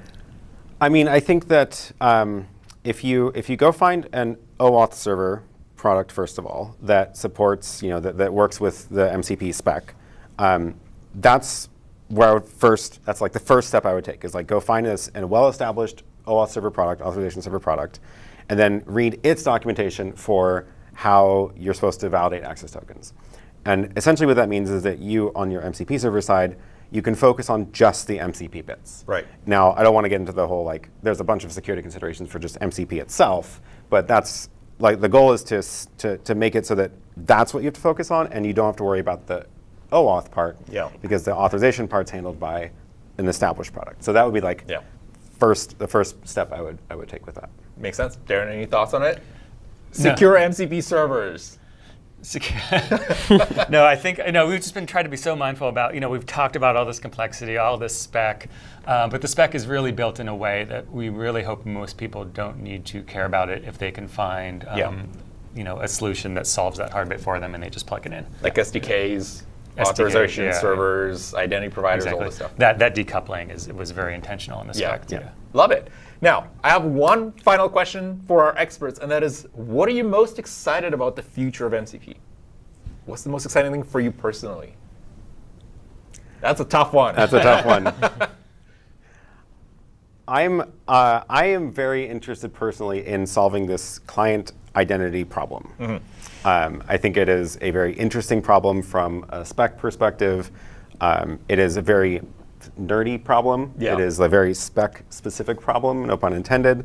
But I'm very personally interested in solving that and seeing how that will affect other parts of the ecosystem. It's not unique to MCP. Like, this problem has come up in other contexts where we have this kind of open world model of anybody's WordPress server with anybody's WordPress client, that kind of thing. Or Blue Sky has the same relationship, right? So there's a lot of that. I think it's a really interesting problem space to explore, and I'm excited to see how we tackle it with MCP. Excellent. Darren, what are you most excited about in MCP space? Oh, I think what I'm excited about is the next problem that we haven't solved, which is like what I alluded to, which is how do you make it safe? Like, everyone sees the possibility here, and then we're all scared. And so how do we make this safe? And I think the authentication is the prerequisite. You have to know who's calling who and kind of what are the boundaries. And then once you have that in place, then you're like, what can these things do on behalf of themselves or the user? And I think with the end goal being that we can actually enable these cases people want to enable, and we kind of fix that fear.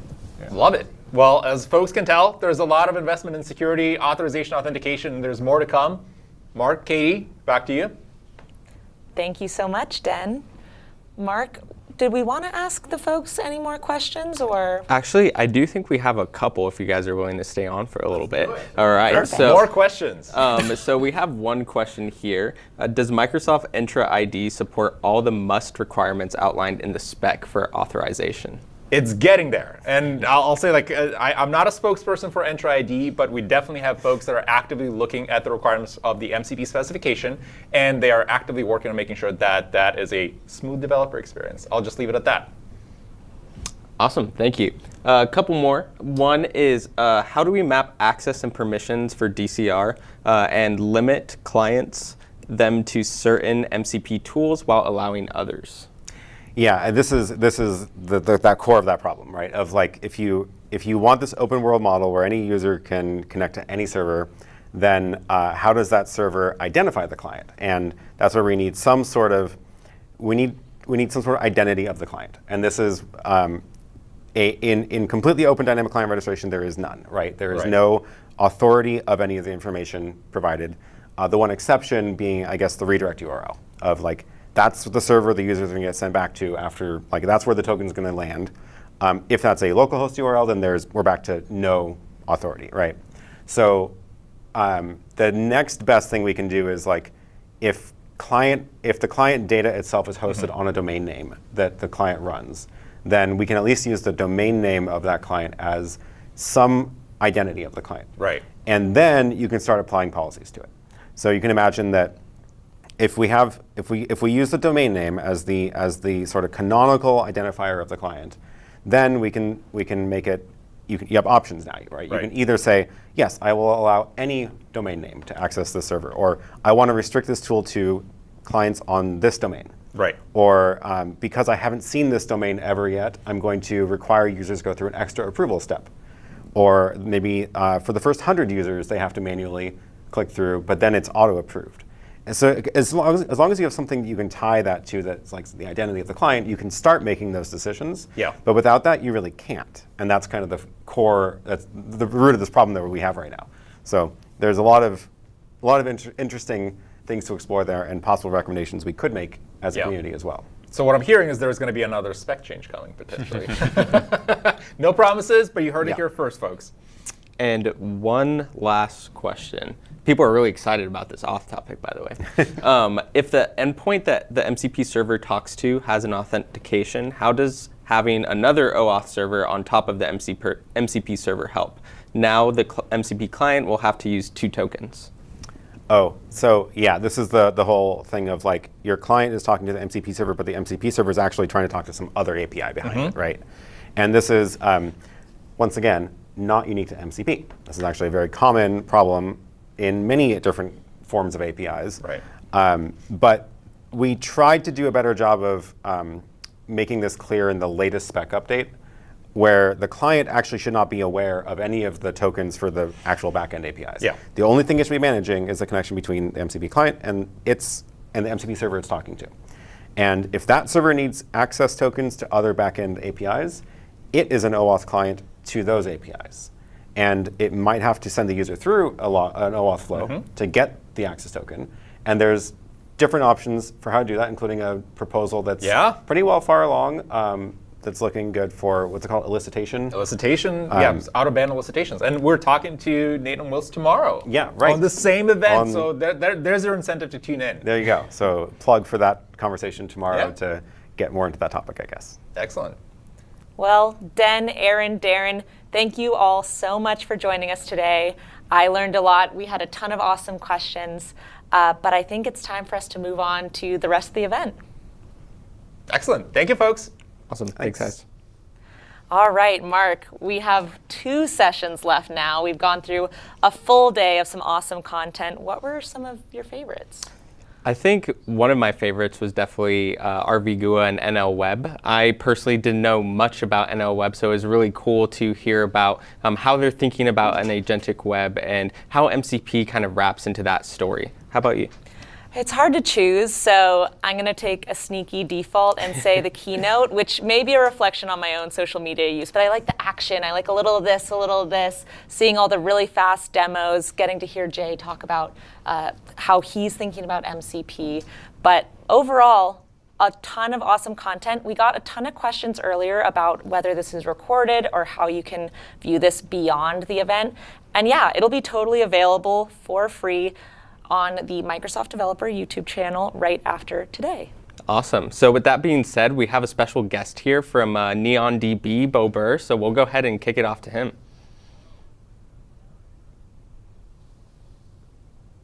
Hi everyone, welcome. I'm super excited being here and presenting this topic. Good afternoon, good evening, good morning, depending on where you are. Currently, I am based in Estonia. Today's topic quite interesting. My name is Babur. I can do intro after, because the topic is importance is because we are moving towards AI agentic world, right? If you think about now AI coding assistants or the agents like a Cursor, a Lovable, Windsor, or GitHub Copilot, they are redefining how the developers build apps.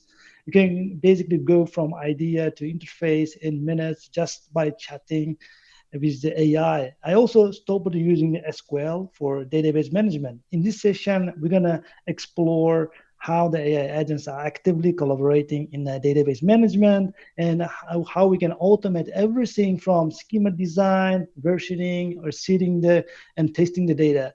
At the end of the session, I will also show you an example of usage, how you can use MCP servers for database management together with VS Code and Copilot.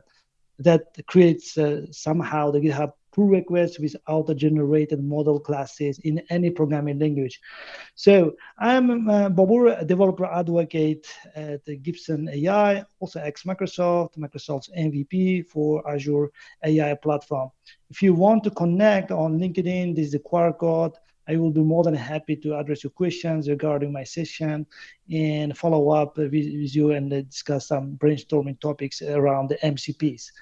So even like if you're using these fancy tools, we call it vibe coding tools, full stack apps still need a solid backend. That means a real database like a Postgres, SQL, or MySQL, or another production grade database.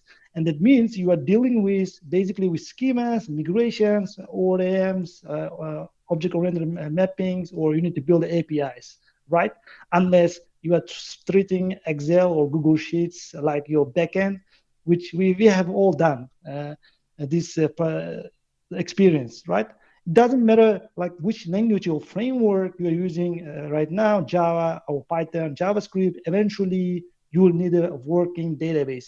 Many developers want to launch new applications, building like MVPs or adding features to the existing product, but they always hit the friction when it comes to databases. For example, I realized that I was spending nearly 20% of my time just to make sure that my database schema is up to date and keeping my models in my code base in sync across multiple environments like a dev, staging, and prod.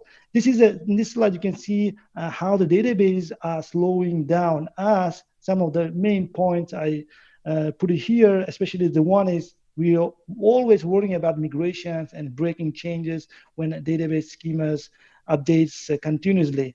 And now how new workflow using AI tools can solve the developer challenges, and then we can build application faster. I can say like AI is still not replacing us, but as a software developer, but it is removing some level of friction. You still make decisions about your schema, you build your relationships, you still write the logic, but you don't waste time repeating the same like boilerplate code inside your application. For example, when I talk to hundreds of developers, they have a lot of like common challenges. For example, one of the challenges, they need a testable environment with live data, or if they are working on production data, they want to make a replicate of the production data with empty schema, but with some anonymized data on dev and staging to make sure that like their new features are working properly against the database. So today's like topic is also more about like how we can use MCPs properly for running SQL queries, using the natural languages, of course, and also how AI agents changing the world of how we are interacting with databases.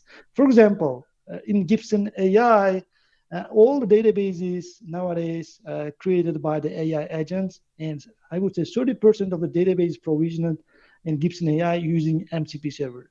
And also another story I'm coming from, also Neon, serverless Postgres solution. Neon already proved that 80% of their databases actually provisioned by the AI agents. In 2025, it's like 70% higher than 2024. Like it's not like a human is creating databases, right? When it comes to Gibson AI, for example, the solution we are offering is as you can use it as your senior database engineer that lets you design, build, deploy, and scale production-ready serverless database for MySQL or Postgres using your natural language. As you can see in the chat, I'm just asking, create a database schema for travel agency, and that's it. It's creating clean, using best practices, the relational database. And also you can always update using the same prompts, existing schema. You can add columns, delete, and so on. Under the hood, Gibson AI is spinning up the new real database. And you can create a multiple database environments and update existing schemas just by chatting with AI. We'll get back to this topic after for a while, like showing you some of the examples, what I achieved and how the AI agents helping me to create and manage databases. Let's see, example number one. In this example, the AI agents helped me design my database schema and deploy serverless database with CRUD APIs in under 1 minute. What I did is I experimented actually how I can use VS Code as my favorite editor, and then I can install my GitHub Copilot under the hood. And in GitHub Copilot now, you can extend with model context protocols provided by other vendors, like from Neon or from Gibson AI. Then you can create a fully working database schema with a single prompt right inside the VS Code. This is like the demo. For example, in this example, I just asked the in prompt, like create for me the database for travel agency. And then Copilot just reads my prompt and calls the Gibson AI MCP server respective tools in creating database project magically under the hood. As you can see, it is even providing me visual entity relationship diagram, and everything is with proper foreign keys, concentrates, timestamps, and standard fields. And as a bonus, what I got at the end, I got a serverless MySQL database hosted in the cloud. Also, the CRUD APIs that I can already connect to my application, and I can manage my data. The magic, right? This is like how the AI is now redefining, reshaping our way of development. Example number 2, recently I had to recreate a new database from our old architectural entity relationship diagram. It was like in PNG format. And then instead of writing everything manually in SQL and then generating this ER diagram or spinning up my database, I tried something faster. I used, GitHub Copilot inside my VS Code along with Gibson AI MCP server to validate first and deploy the new database from existing old PNG diagram. Let me show you. Actually, it worked surprisingly well. And so AI is not only the hyping topic, but it helps in certain tasks. I used just one prompt. I said, create a new database from this ER diagram. And here we go. Everything is ready. As you can see, everything is laid out, tables, columns, relationships, and with additional improvement. And it's a fully working solution and a hosted database. So, which means you can use prompt more just to customize the schema with your natural language, and then you can, anytime you can deploy to any production or the staging or fit environment, and also you can generate some models for your programming language. The next example I want to show you is I used also the Neon MCP server for Postgres inside the GitHub Copilot to create a fully functioning and full stack like Azure Functions REST API that fetches the data from Neon database and returns the result, all with minimal setup. No, I didn't write any query in SQL actually. As you can see, I am already creating my project and then fetching the connection string from the project I recently created. Then it is actually putting the inside the functions location settings, this newly created database connection string, and I can even like add some, tables on it, like customers table, and I can also say, hey, now Azure Functions need to able to fetch the customer data when there is a REST API call to the Azure Functions. That's it. Like as you can see, both like the technologies combination is saving me a lot of time, and this API creation from the database schema changes or from the database schema itself is now some sort of like reducing my time. The next example I want to show you is I was also able to turn some of my ideas like to build like new startups or new MVPs, and because I'm a DevRel guy, I usually create a lot of demo examples. I was able to turn just the one idea using just one prompt into the ready-to-use APIs.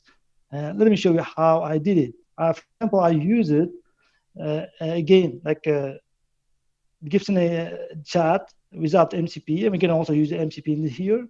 I said, hey, can you create me a full stack, full expense splitting app? And then now it's creating for expense splitting app the database schema. And then after the database schema deployed, I can go ahead and use the data API it generates.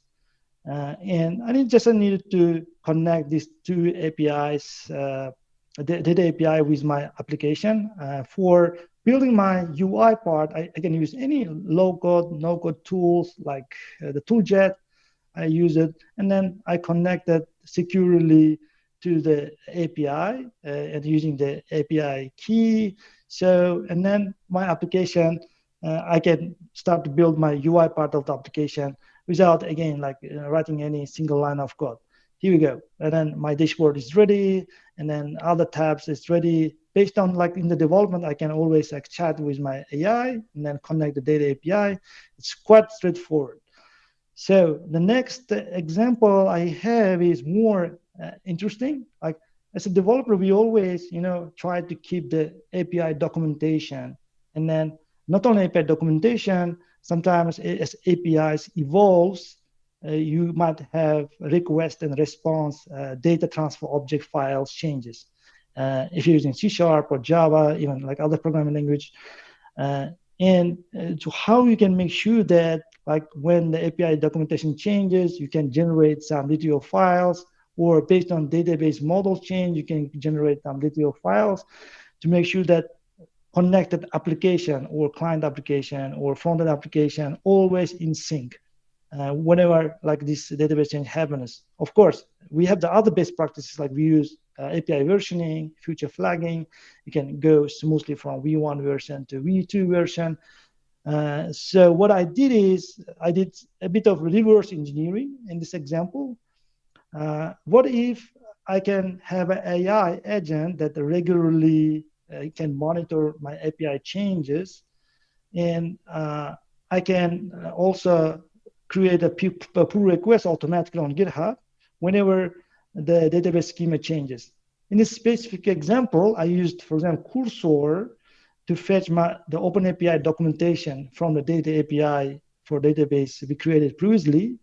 Then basically, I used the Gibson AI MCP server to generate like the APIs from the APIs, and using the LLM like GPT-4 model, it created my full stack application, and then it connected to the to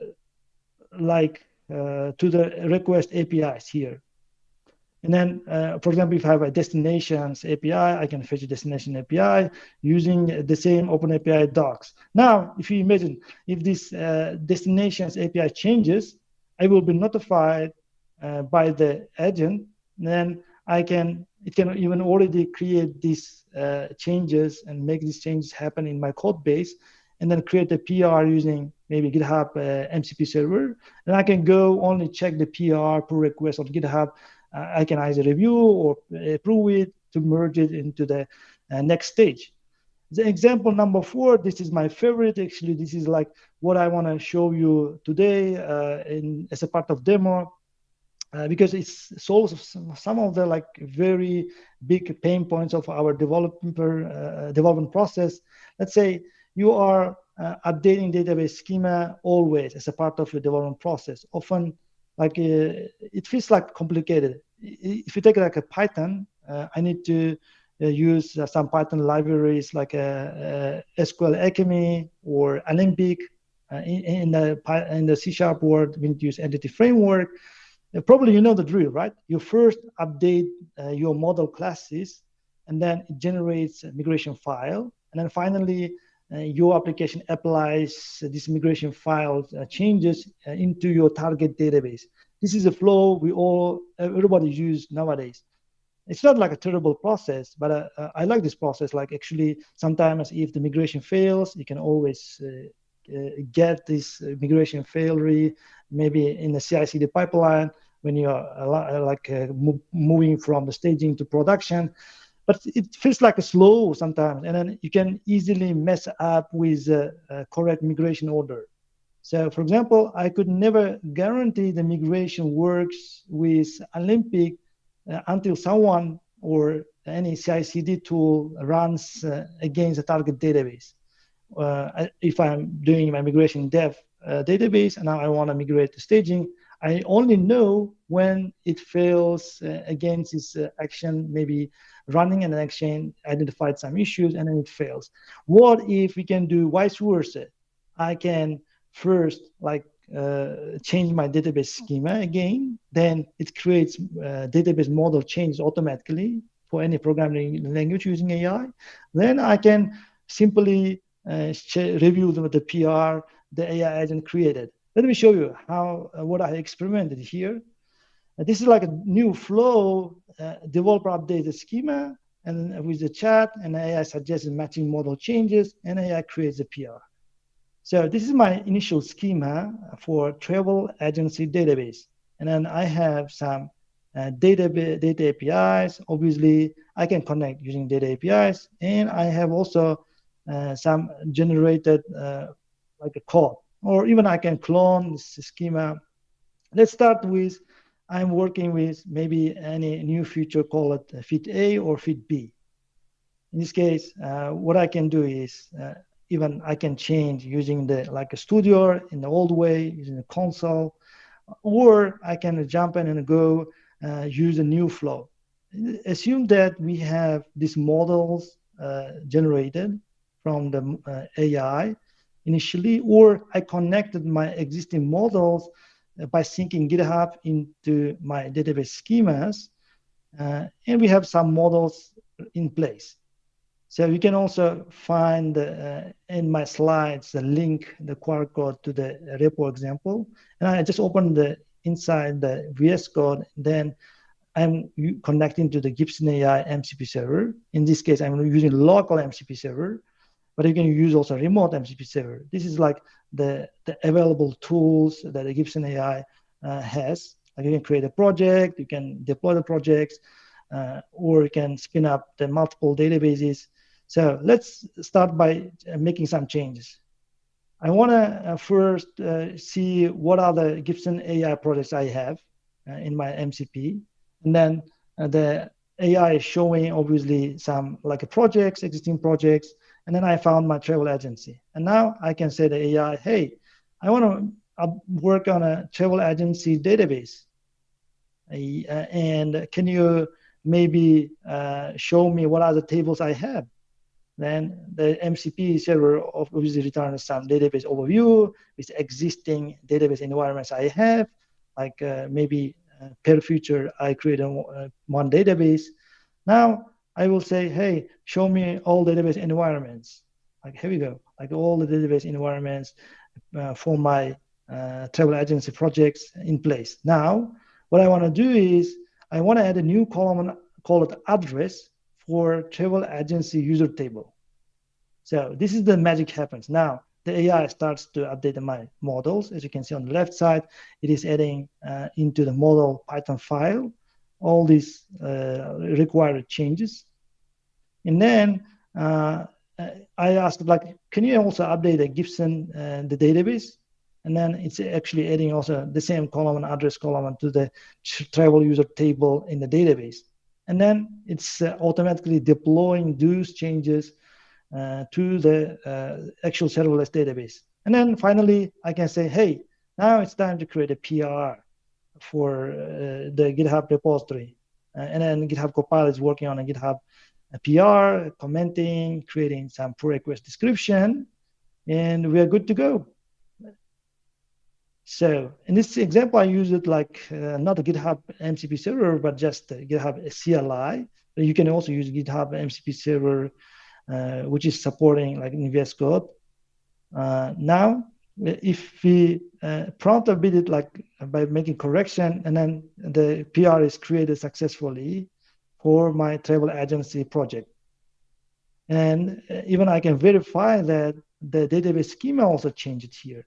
As you can see, the address fields added in the database schema. So now you can also even scan the sample PR code created by the Copilot on this GitHub repository and see the output yourself, like what kind of like the model is changed, then the PR is opened. The flow I'm proposing in this session today, like it's more or less like using the agentic flow mostly. So we start with creating schema, updating schema, and then we start to work feature A, and then we create usually the branch with the same feature, right? And then assume that the tool magically creates a new database branch or database environment for the new feature. That's something like also Neon offers nowadays, like this we call it database branching. You can like create a more branch as you're creating the branch for your Git. And I can experiment safely without affecting the main database. And even I can chat with MCP server or with a chat, the regular chat, update my schema for the branch requirement or for the future requirement. And the Gibson AI can generate some model files automatically and syncs them with my branch. So when I finish my development, an AI agent can ask me, should I create a PR for this change? I will say yes. That's it. Like GitHub Action then runs automatically to validate the schema changes before merging against a production database. So you will have already 2 levels of validation by running against the real database. This is like how the new workflow works. If you want to try yourself this workflow, you can also find in the chat the link I am sending right now. This is the travel agency database schema example. You can also clone it yourself and you open your VS Code and follow this guide and this QR code. It helps you how you can set up the MCP server locally and then connect to the like database. And you can play around with existing application. So, but some people start to ask question, okay, Bob, like we can also do similar workflow without even using some tools like MCP tools, a Gibson AI, or even like a Neon. By using just connection string, we can connect to Postgres. But here is fact that some of these MCP servers not only connecting into their APIs, but also they are providing some additional features. What makes them unique here, as you can see, first of all, when you're prompting, if you're using outside of MCP server with direct connection strings, it's able to understand all the dependencies of your relationship schema, and then it can apply the changes in the correct order. It's not like Olympic, which is sometimes like makes crazy mistakes, but it can create tables before even like adding some concentrates and checks multiple times by verifying which model, which table is connected with which table, what kind of relationship it has. And then also it has the ability to test changes on the real database, in the real development database before even like finalizing your work. And also you can see visually what has been changed. Think about like in your PR, the GitHub bot is putting in a GitHub comment like what's being added, what's being removed. At the schema level, you can see the schema differences from both sides. So this is like what I'm going to I'm going to try to explain to you. But now let's jump on do together this VS Code interaction using real the live coding. So I'm gonna now maybe switch my screen. Hopefully it's possible. Let me change my screen. Then go to my full screen. You can do some coding with VS Code. Here we go. Yep. Yeah, we're here. So I opened the same like travel agency project. That's like we went very quickly in the slides because it was a recording. Now we can try to better understand again what's happening in this flow. So this is like the model PI file where my application is using under the hood to map database tables into the objects. In my case, like we have some tables like travel user table, and we have travel booking table, and so on and so forth. But now the task is here to create some sort of AI agent, or I mean, what I mean AI agent, we are not building now using LangChain or like other frameworks. We wanna how to replicate the same flow using the Copilot. But I have also other examples of where I created the agent that actually automates this process without you writing the prompt. It automatically detects the changes and then creates a PR for you. So, and then this is like my models and some other like projects, PI files for database connection, config, if you want to connect using connection strings, and some example of code like how you can try out the travel agency, and if it's working, like creating some like basic data. What we start with is connecting the MCP server. In my case, I'm creating under VS Code folder MCP JSON file, and then simply putting the Gibson like connection details with some parameters to run this MCP server. In this case, we are using the local version of the MCP server, using the Gibson CLI. The first thing is you need to install the Gibson CLI so that you can have authentication securely to the cloud, the applications running in the cloud, and then your local machine can speak to the servers. And we are also working on creating the remote version of the same experience without using CLI. You can basically connect to the remote server using the other options.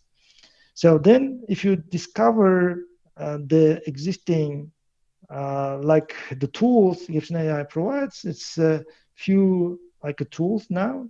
The tools for creating projects, tools for deploying the projects, and tools the most people like is running just SQL queries against your database, like your SQL agent. It can run any sort of SQL queries against your MySQL or Postgres database.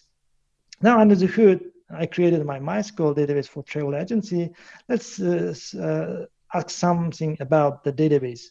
For example, we can ask, show me all tables in my travel agency project. And then this prompt connects to, actually we had some issues here. Let's try again, maybe. Okay, maybe I should tell, all right. Show me all Gibson AI projects. See, maybe we can start from simple commands. Yeah, now it's trying to understand, because it doesn't understand what projects currently we have. Now I can have the projects ready. Yep. Otherwise, like if you want to work only one project at the same time, you can also specify to the agent Copilot use only specific Gibson AI project. In this case, you need to provide inside a .Gibson AI file specific project you want to work with. So if I command now work only on this project, Copilot takes it over, then you are connecting only one the project. You don't have to repeat the same, like show the Gibson AI project now uses the travel agency and so on. It keeps a little bit of time. Or you can write some pre-built like prompts. Now we can ask the same question. Show me tables of travel agency projects. If it can understand this command. It should call another like a tool to get the specific project details. Yeah, here we go. Now it's getting from actually by default from production schema. And yep, here are like the tables, existing tables I have in my like the project. And I can say also show me data API to connect from my app. And actually it doesn't like the fetch now data APIs, but it can provide you the open API specification link here. You can click on that, and then when you open this, you will have some sort of like documentation for connecting like the open API for different database environments. So this is like how that works. It opens a lot of like use cases, at least with this one. And also you can, for example, say, hey, now create a new database project called, let's say, whatever, like the university. And under the hood, the Gibson AI calls create project tool. and it starts to spin up the new project. Here we go. You see, it's quite fast. Like in less than a second, we got like a new project details with a connection string, obviously for 2 different like environments, production and database. And I can ask him maybe to create more database environment. Now create a new database environment for the project. And then it should spin up the new like the database environment. Yeah, now would you like to create an additional environment? Yes. Please call it my class. Now we are creating, submitting now data modeling request against MCP, and we have a new environment ready. If everything goes well, my class database environment will be serving our requests.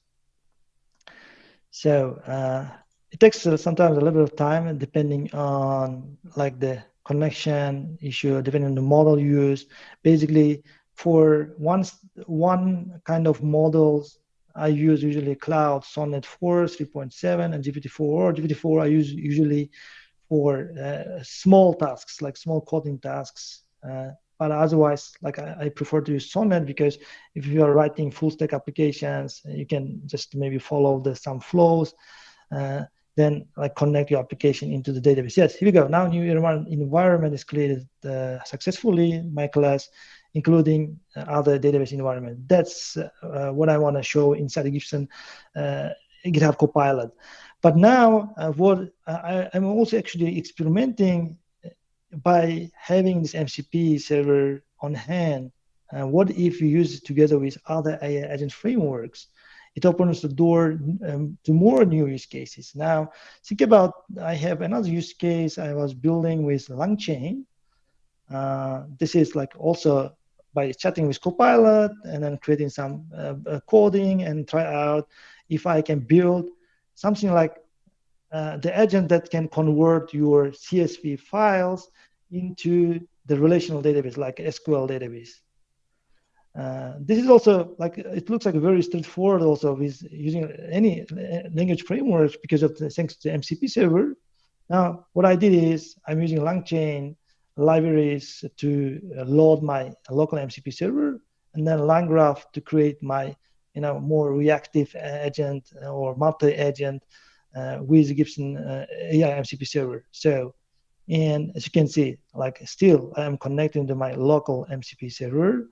Then I am using some prompts to say, hey, this is you are the database assistant, and then you can run some queries and get the result and so on. This is like a very simple code I can create. And I can even test, like create a database for blog post platform with users and tables.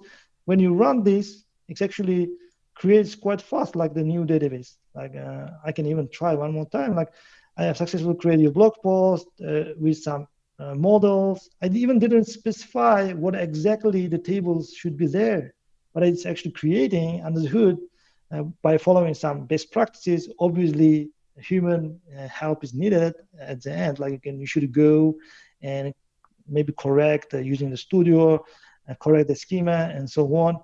But at least like it's not like a 100% vibe coding we are doing in these examples. We are doing some 100% accuracy jobs, almost like we are creating SQL schemas. We can even now the agents not only create a multiple database, but also I can say, hey, agent 1 can use only the database A. Agent B can use database B to make a full isolation, which means agents can run and experience SQL queries in the sandbox environment without like hesitating, like creating some new bugs or new issues for the agents. And so you can try out also using other agent frameworks. Hey, Bober. This is what I want to show. Thank you so much for the presentation. It was super interesting learning about how you can combine Neon DB and MCP and using GitHub Copilot to create these schemas and actually deploy them in a production scenario. So appreciate the presentation here. We actually are running a little bit short on time, so we're going to go ahead and move on to the next session here. But thank you so much, and it was amazing seeing everything come together. Yeah, thank you. Mm-hmm. Wow, I mean, so far in this event, it's been great to see all of the community members and partners we've been able to work with, Anthropic, Neon, and more. I'm super excited and glad that we got all of that insight into the MCP community. Yeah, 100%. And our partners from even AWS, Okta, Block, talking all about the security and auth improvements that they're making and what they're thinking about security and auth within the future of the spec. So I really enjoyed kind of like the breadth of people that we had today. I agree, and we only have one more session after this one. It's going to be a great one. It's all about Visual Studio with Ali Berry, and she's going to be talking with us about how you can be more productive with MCP servers in Visual Studio. So without further ado, I'd say let's kick it off to her. Hey, hi everyone. My name is Ali Berry, and I'm a product manager at Microsoft working on GitHub Copilot inside Visual Studio. And today I'm going to talk a little bit about Visual Studio. I know you've probably heard a lot about VS Code today, but I'm going to switch the tone and we're going to talk about Visual Studio and how you can use MCP servers inside of VS to supercharge your productivity as a developer. Especially, we're going to be touching on some back-end scenarios today and enterprise scenarios and just going over some basics on how you can really use MCP servers to level up your productivity. So let's get into the agenda. We're just going to do a quick overview of some of the latest features and what to get excited about in Visual Studio with MCP servers, and then we're going to jump right into a live demo. So this isn't a beginner session, so I'm not really going to explain what MCP is from scratch, but I'm just going to jump right into some of the awesome features that we have using it in Visual Studio. But if you are interested in learning about what MCP is and how it works and how you can get started with building your first server, we did just do a Let's Learn MCP live stream series, myself and a whole bunch of other awesome people. We have them in a bunch of different coding languages and spoken languages, and they occurred over the last couple of weeks. So all of those recordings are available on YouTube. So definitely go check those out if you're interested. But let's jump into a little bit of an overview of how you can actually get started using MCP servers in Visual Studio specifically. So we right now have configuration of servers that's available via editing the MCP JSON file directly. So in your solution directory, you'll just add a .mcp.json file. And then I just included a link here to the MCP servers repo on GitHub. So that's, I'm sure you've all seen that before, but that's where you can browse servers online, and then you can usually find a JSON snippet and you'll just paste that right into the MCP JSON file, and boom, you're ready to get started with servers. So I just wanted to give a little sneak peek of what we have coming soon. I'm sure you've all seen some of the functionality they have in Visual Studio Code, and we're really focusing on VS on easier ways to discover and configure servers. So whether that's one-click install from the web and in adding server UI flow or an in-product browsing experience, all of that awesome stuff is on the way. And I'm super excited to share that we are working on improving our MCP experience. But right now, we do have some really awesome new features that I'm going to share with you today that are available right now. So we have two ways that you can manage servers in Visual Studio. We have the Code Lens integration directly on that MCP JSON file that you can see in the top image right there. So I'm gonna dive into all these features in detail during the demo, but just wanted to share ahead of time. And then you can also go ahead and manage that from the tool window directly in chat. So just makes it easier if you're in the flow and you don't want to jump to the MCP JSON file. We have two different ways directly where you configure them, and then you can also edit them in the chat window itself. So you really have that flexibility. And then, we have a new feature as far as authentication. We support the authentication protocol for MCP servers. So that's just right now through integration with the Visual Studio keychain. But we are also planning to add support for other OAuth providers very soon. So another thing to get excited about. But right now, anything that is a Microsoft account or a GitHub account, you can authenticate with directly in Visual Studio. So that was a little quick overview. Not too much more on the slides, but I just wanted to go ahead and jump right into our demo for today. So I'm going to switch over to my Visual Studio and open up my code. So we're jumping right into a real world workflow. We're going to be debugging an incident, fixing an issue, and opening a pull request all from Visual Studio. So the app that I'm using today is called Incident Responder. It's kind of a simplified version of a backend e-commerce platform that I've created. So we have a short session today, so I wanted to go ahead and create something that was easier to work with, but all of this is scalable. And I'm going to talk you through how you can actually provide this functionality within your more complex apps that exist today. But let's take a look at the architecture of the app that we're working with. So there's 4 main components of this app. We have the backend for the e-commerce. So we have the payments and the service, orders service. So I'm going to look at those really quick. We're going to go right into the payments processor file and see that we have, this is the backend for our mock scenario with collecting payment details and just processing backend payment transactions on our platform. So we can see we have methods to process payments, validate payment data, and all of that good stuff. The details aren't as important here, but just wanted to give you guys a little bit of a look into what we're working with. And then we also have our orders service, which I'm going to go ahead and look at the orders processor. Scroll back up to the top. And we can see that we have a similar sort of service, but for handling the actual orders themselves. So we have the order ID, customer ID, items, total amount, status, all of that good stuff. And then this is how we actually, on the back end, handle the orders themselves. So we can process orders, we can validate orders, calculate order total, get orders by customer, get orders by ID. All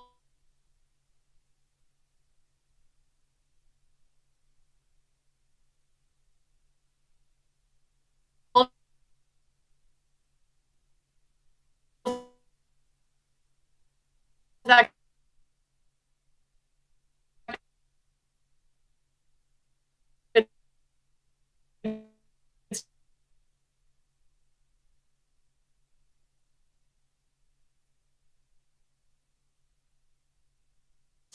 stuff that you would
difficulties. Hopefully we can continue with the rest of the stream. We don't have any more difficulties, but I'm just going to jump back in. I was going through the architecture of our app that we have here. So I talked about the payment service and the order service.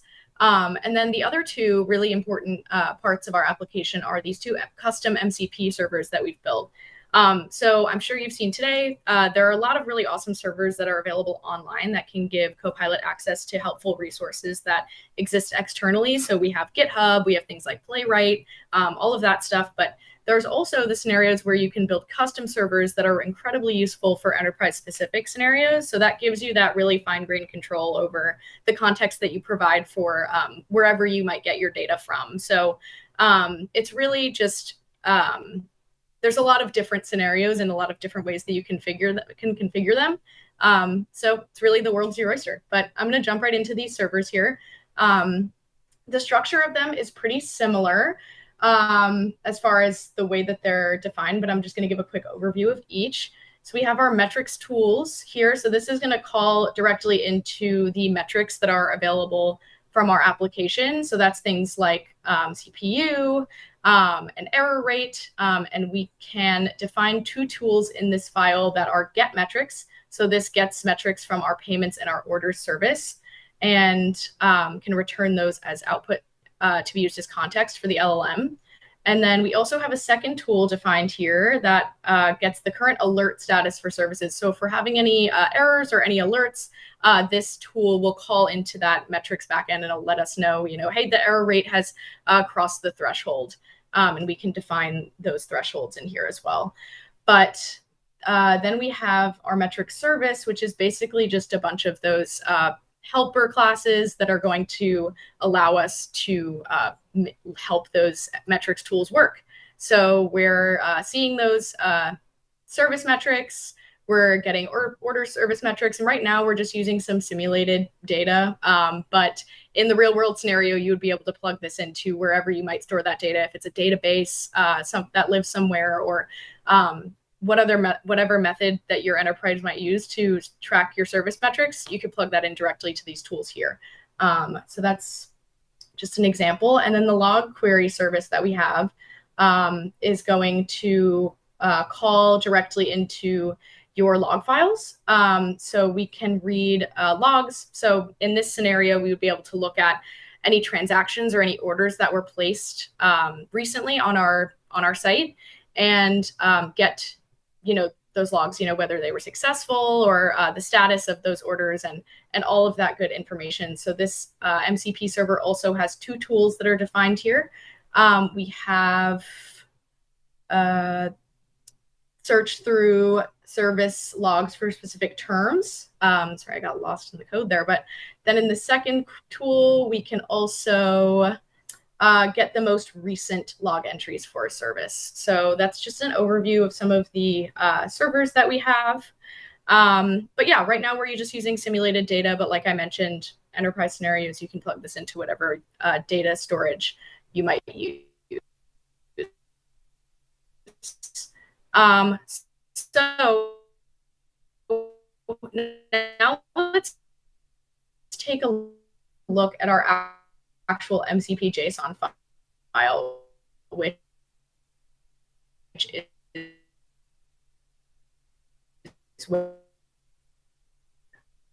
we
Okay, I think we're back.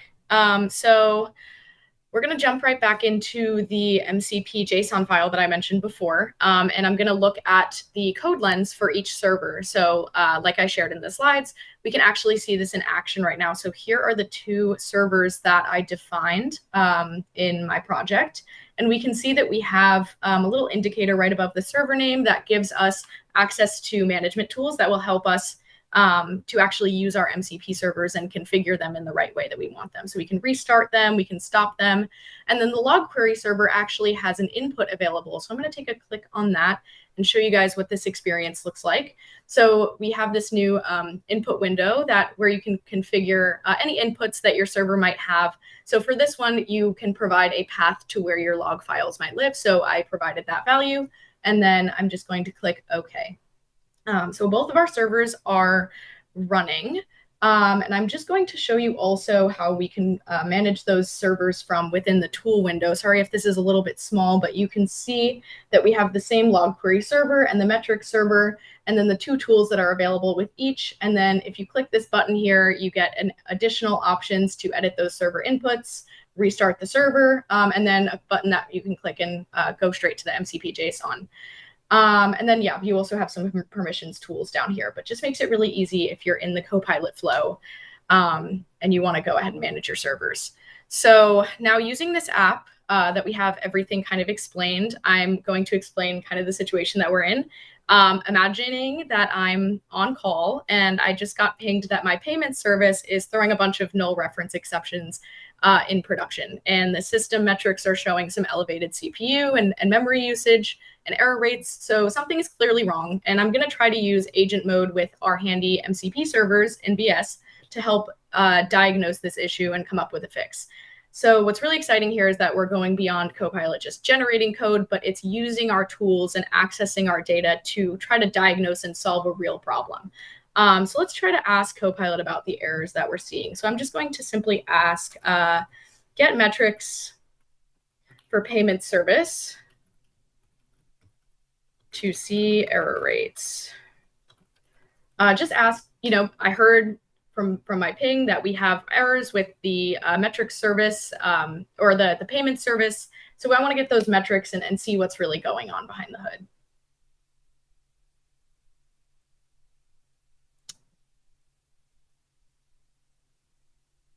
Okay, so we're asking for permission to run my get metrics tool. So I'm going to click allow. Allow. So we're actually checking. So I asked about metrics, and now Copilot's wanting to query my logs. So it's taking a really holistic view at this task, which is really great to see.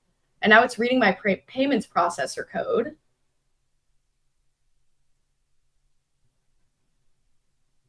And it's explaining, it's seeing the null reference exceptions, and it's diagnosing why these issues might be occurring. And it looks like it's about to propose some fixes for these issues. And here we go. It's making those edits right now.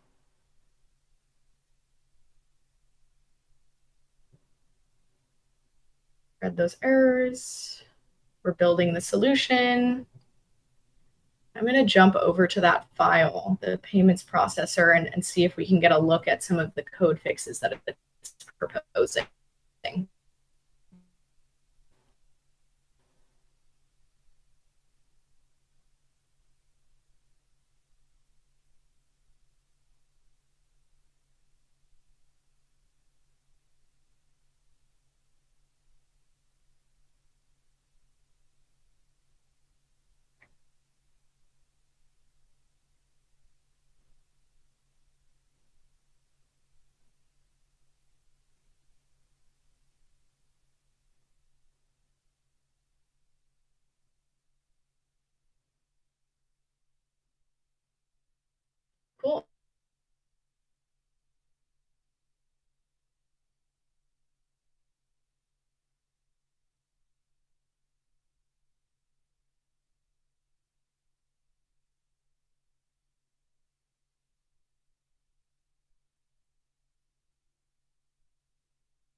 Unfortunately, Ali is having some technical difficulties. We'll be sure to check in with her to see if we can get that demo recorded and sent out so that folks can watch it after the event.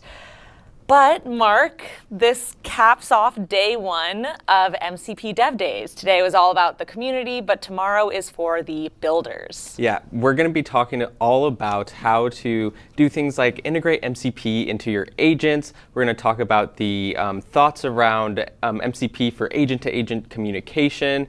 There's so much we're going to talk about tomorrow, and we're going to have some special guests. So if you're a builder and you're looking to build remote MCPs, secure remote MCPs, govern MCPs with a registry like API Management or API Center, come tomorrow for day 2, and we're happy to see you here.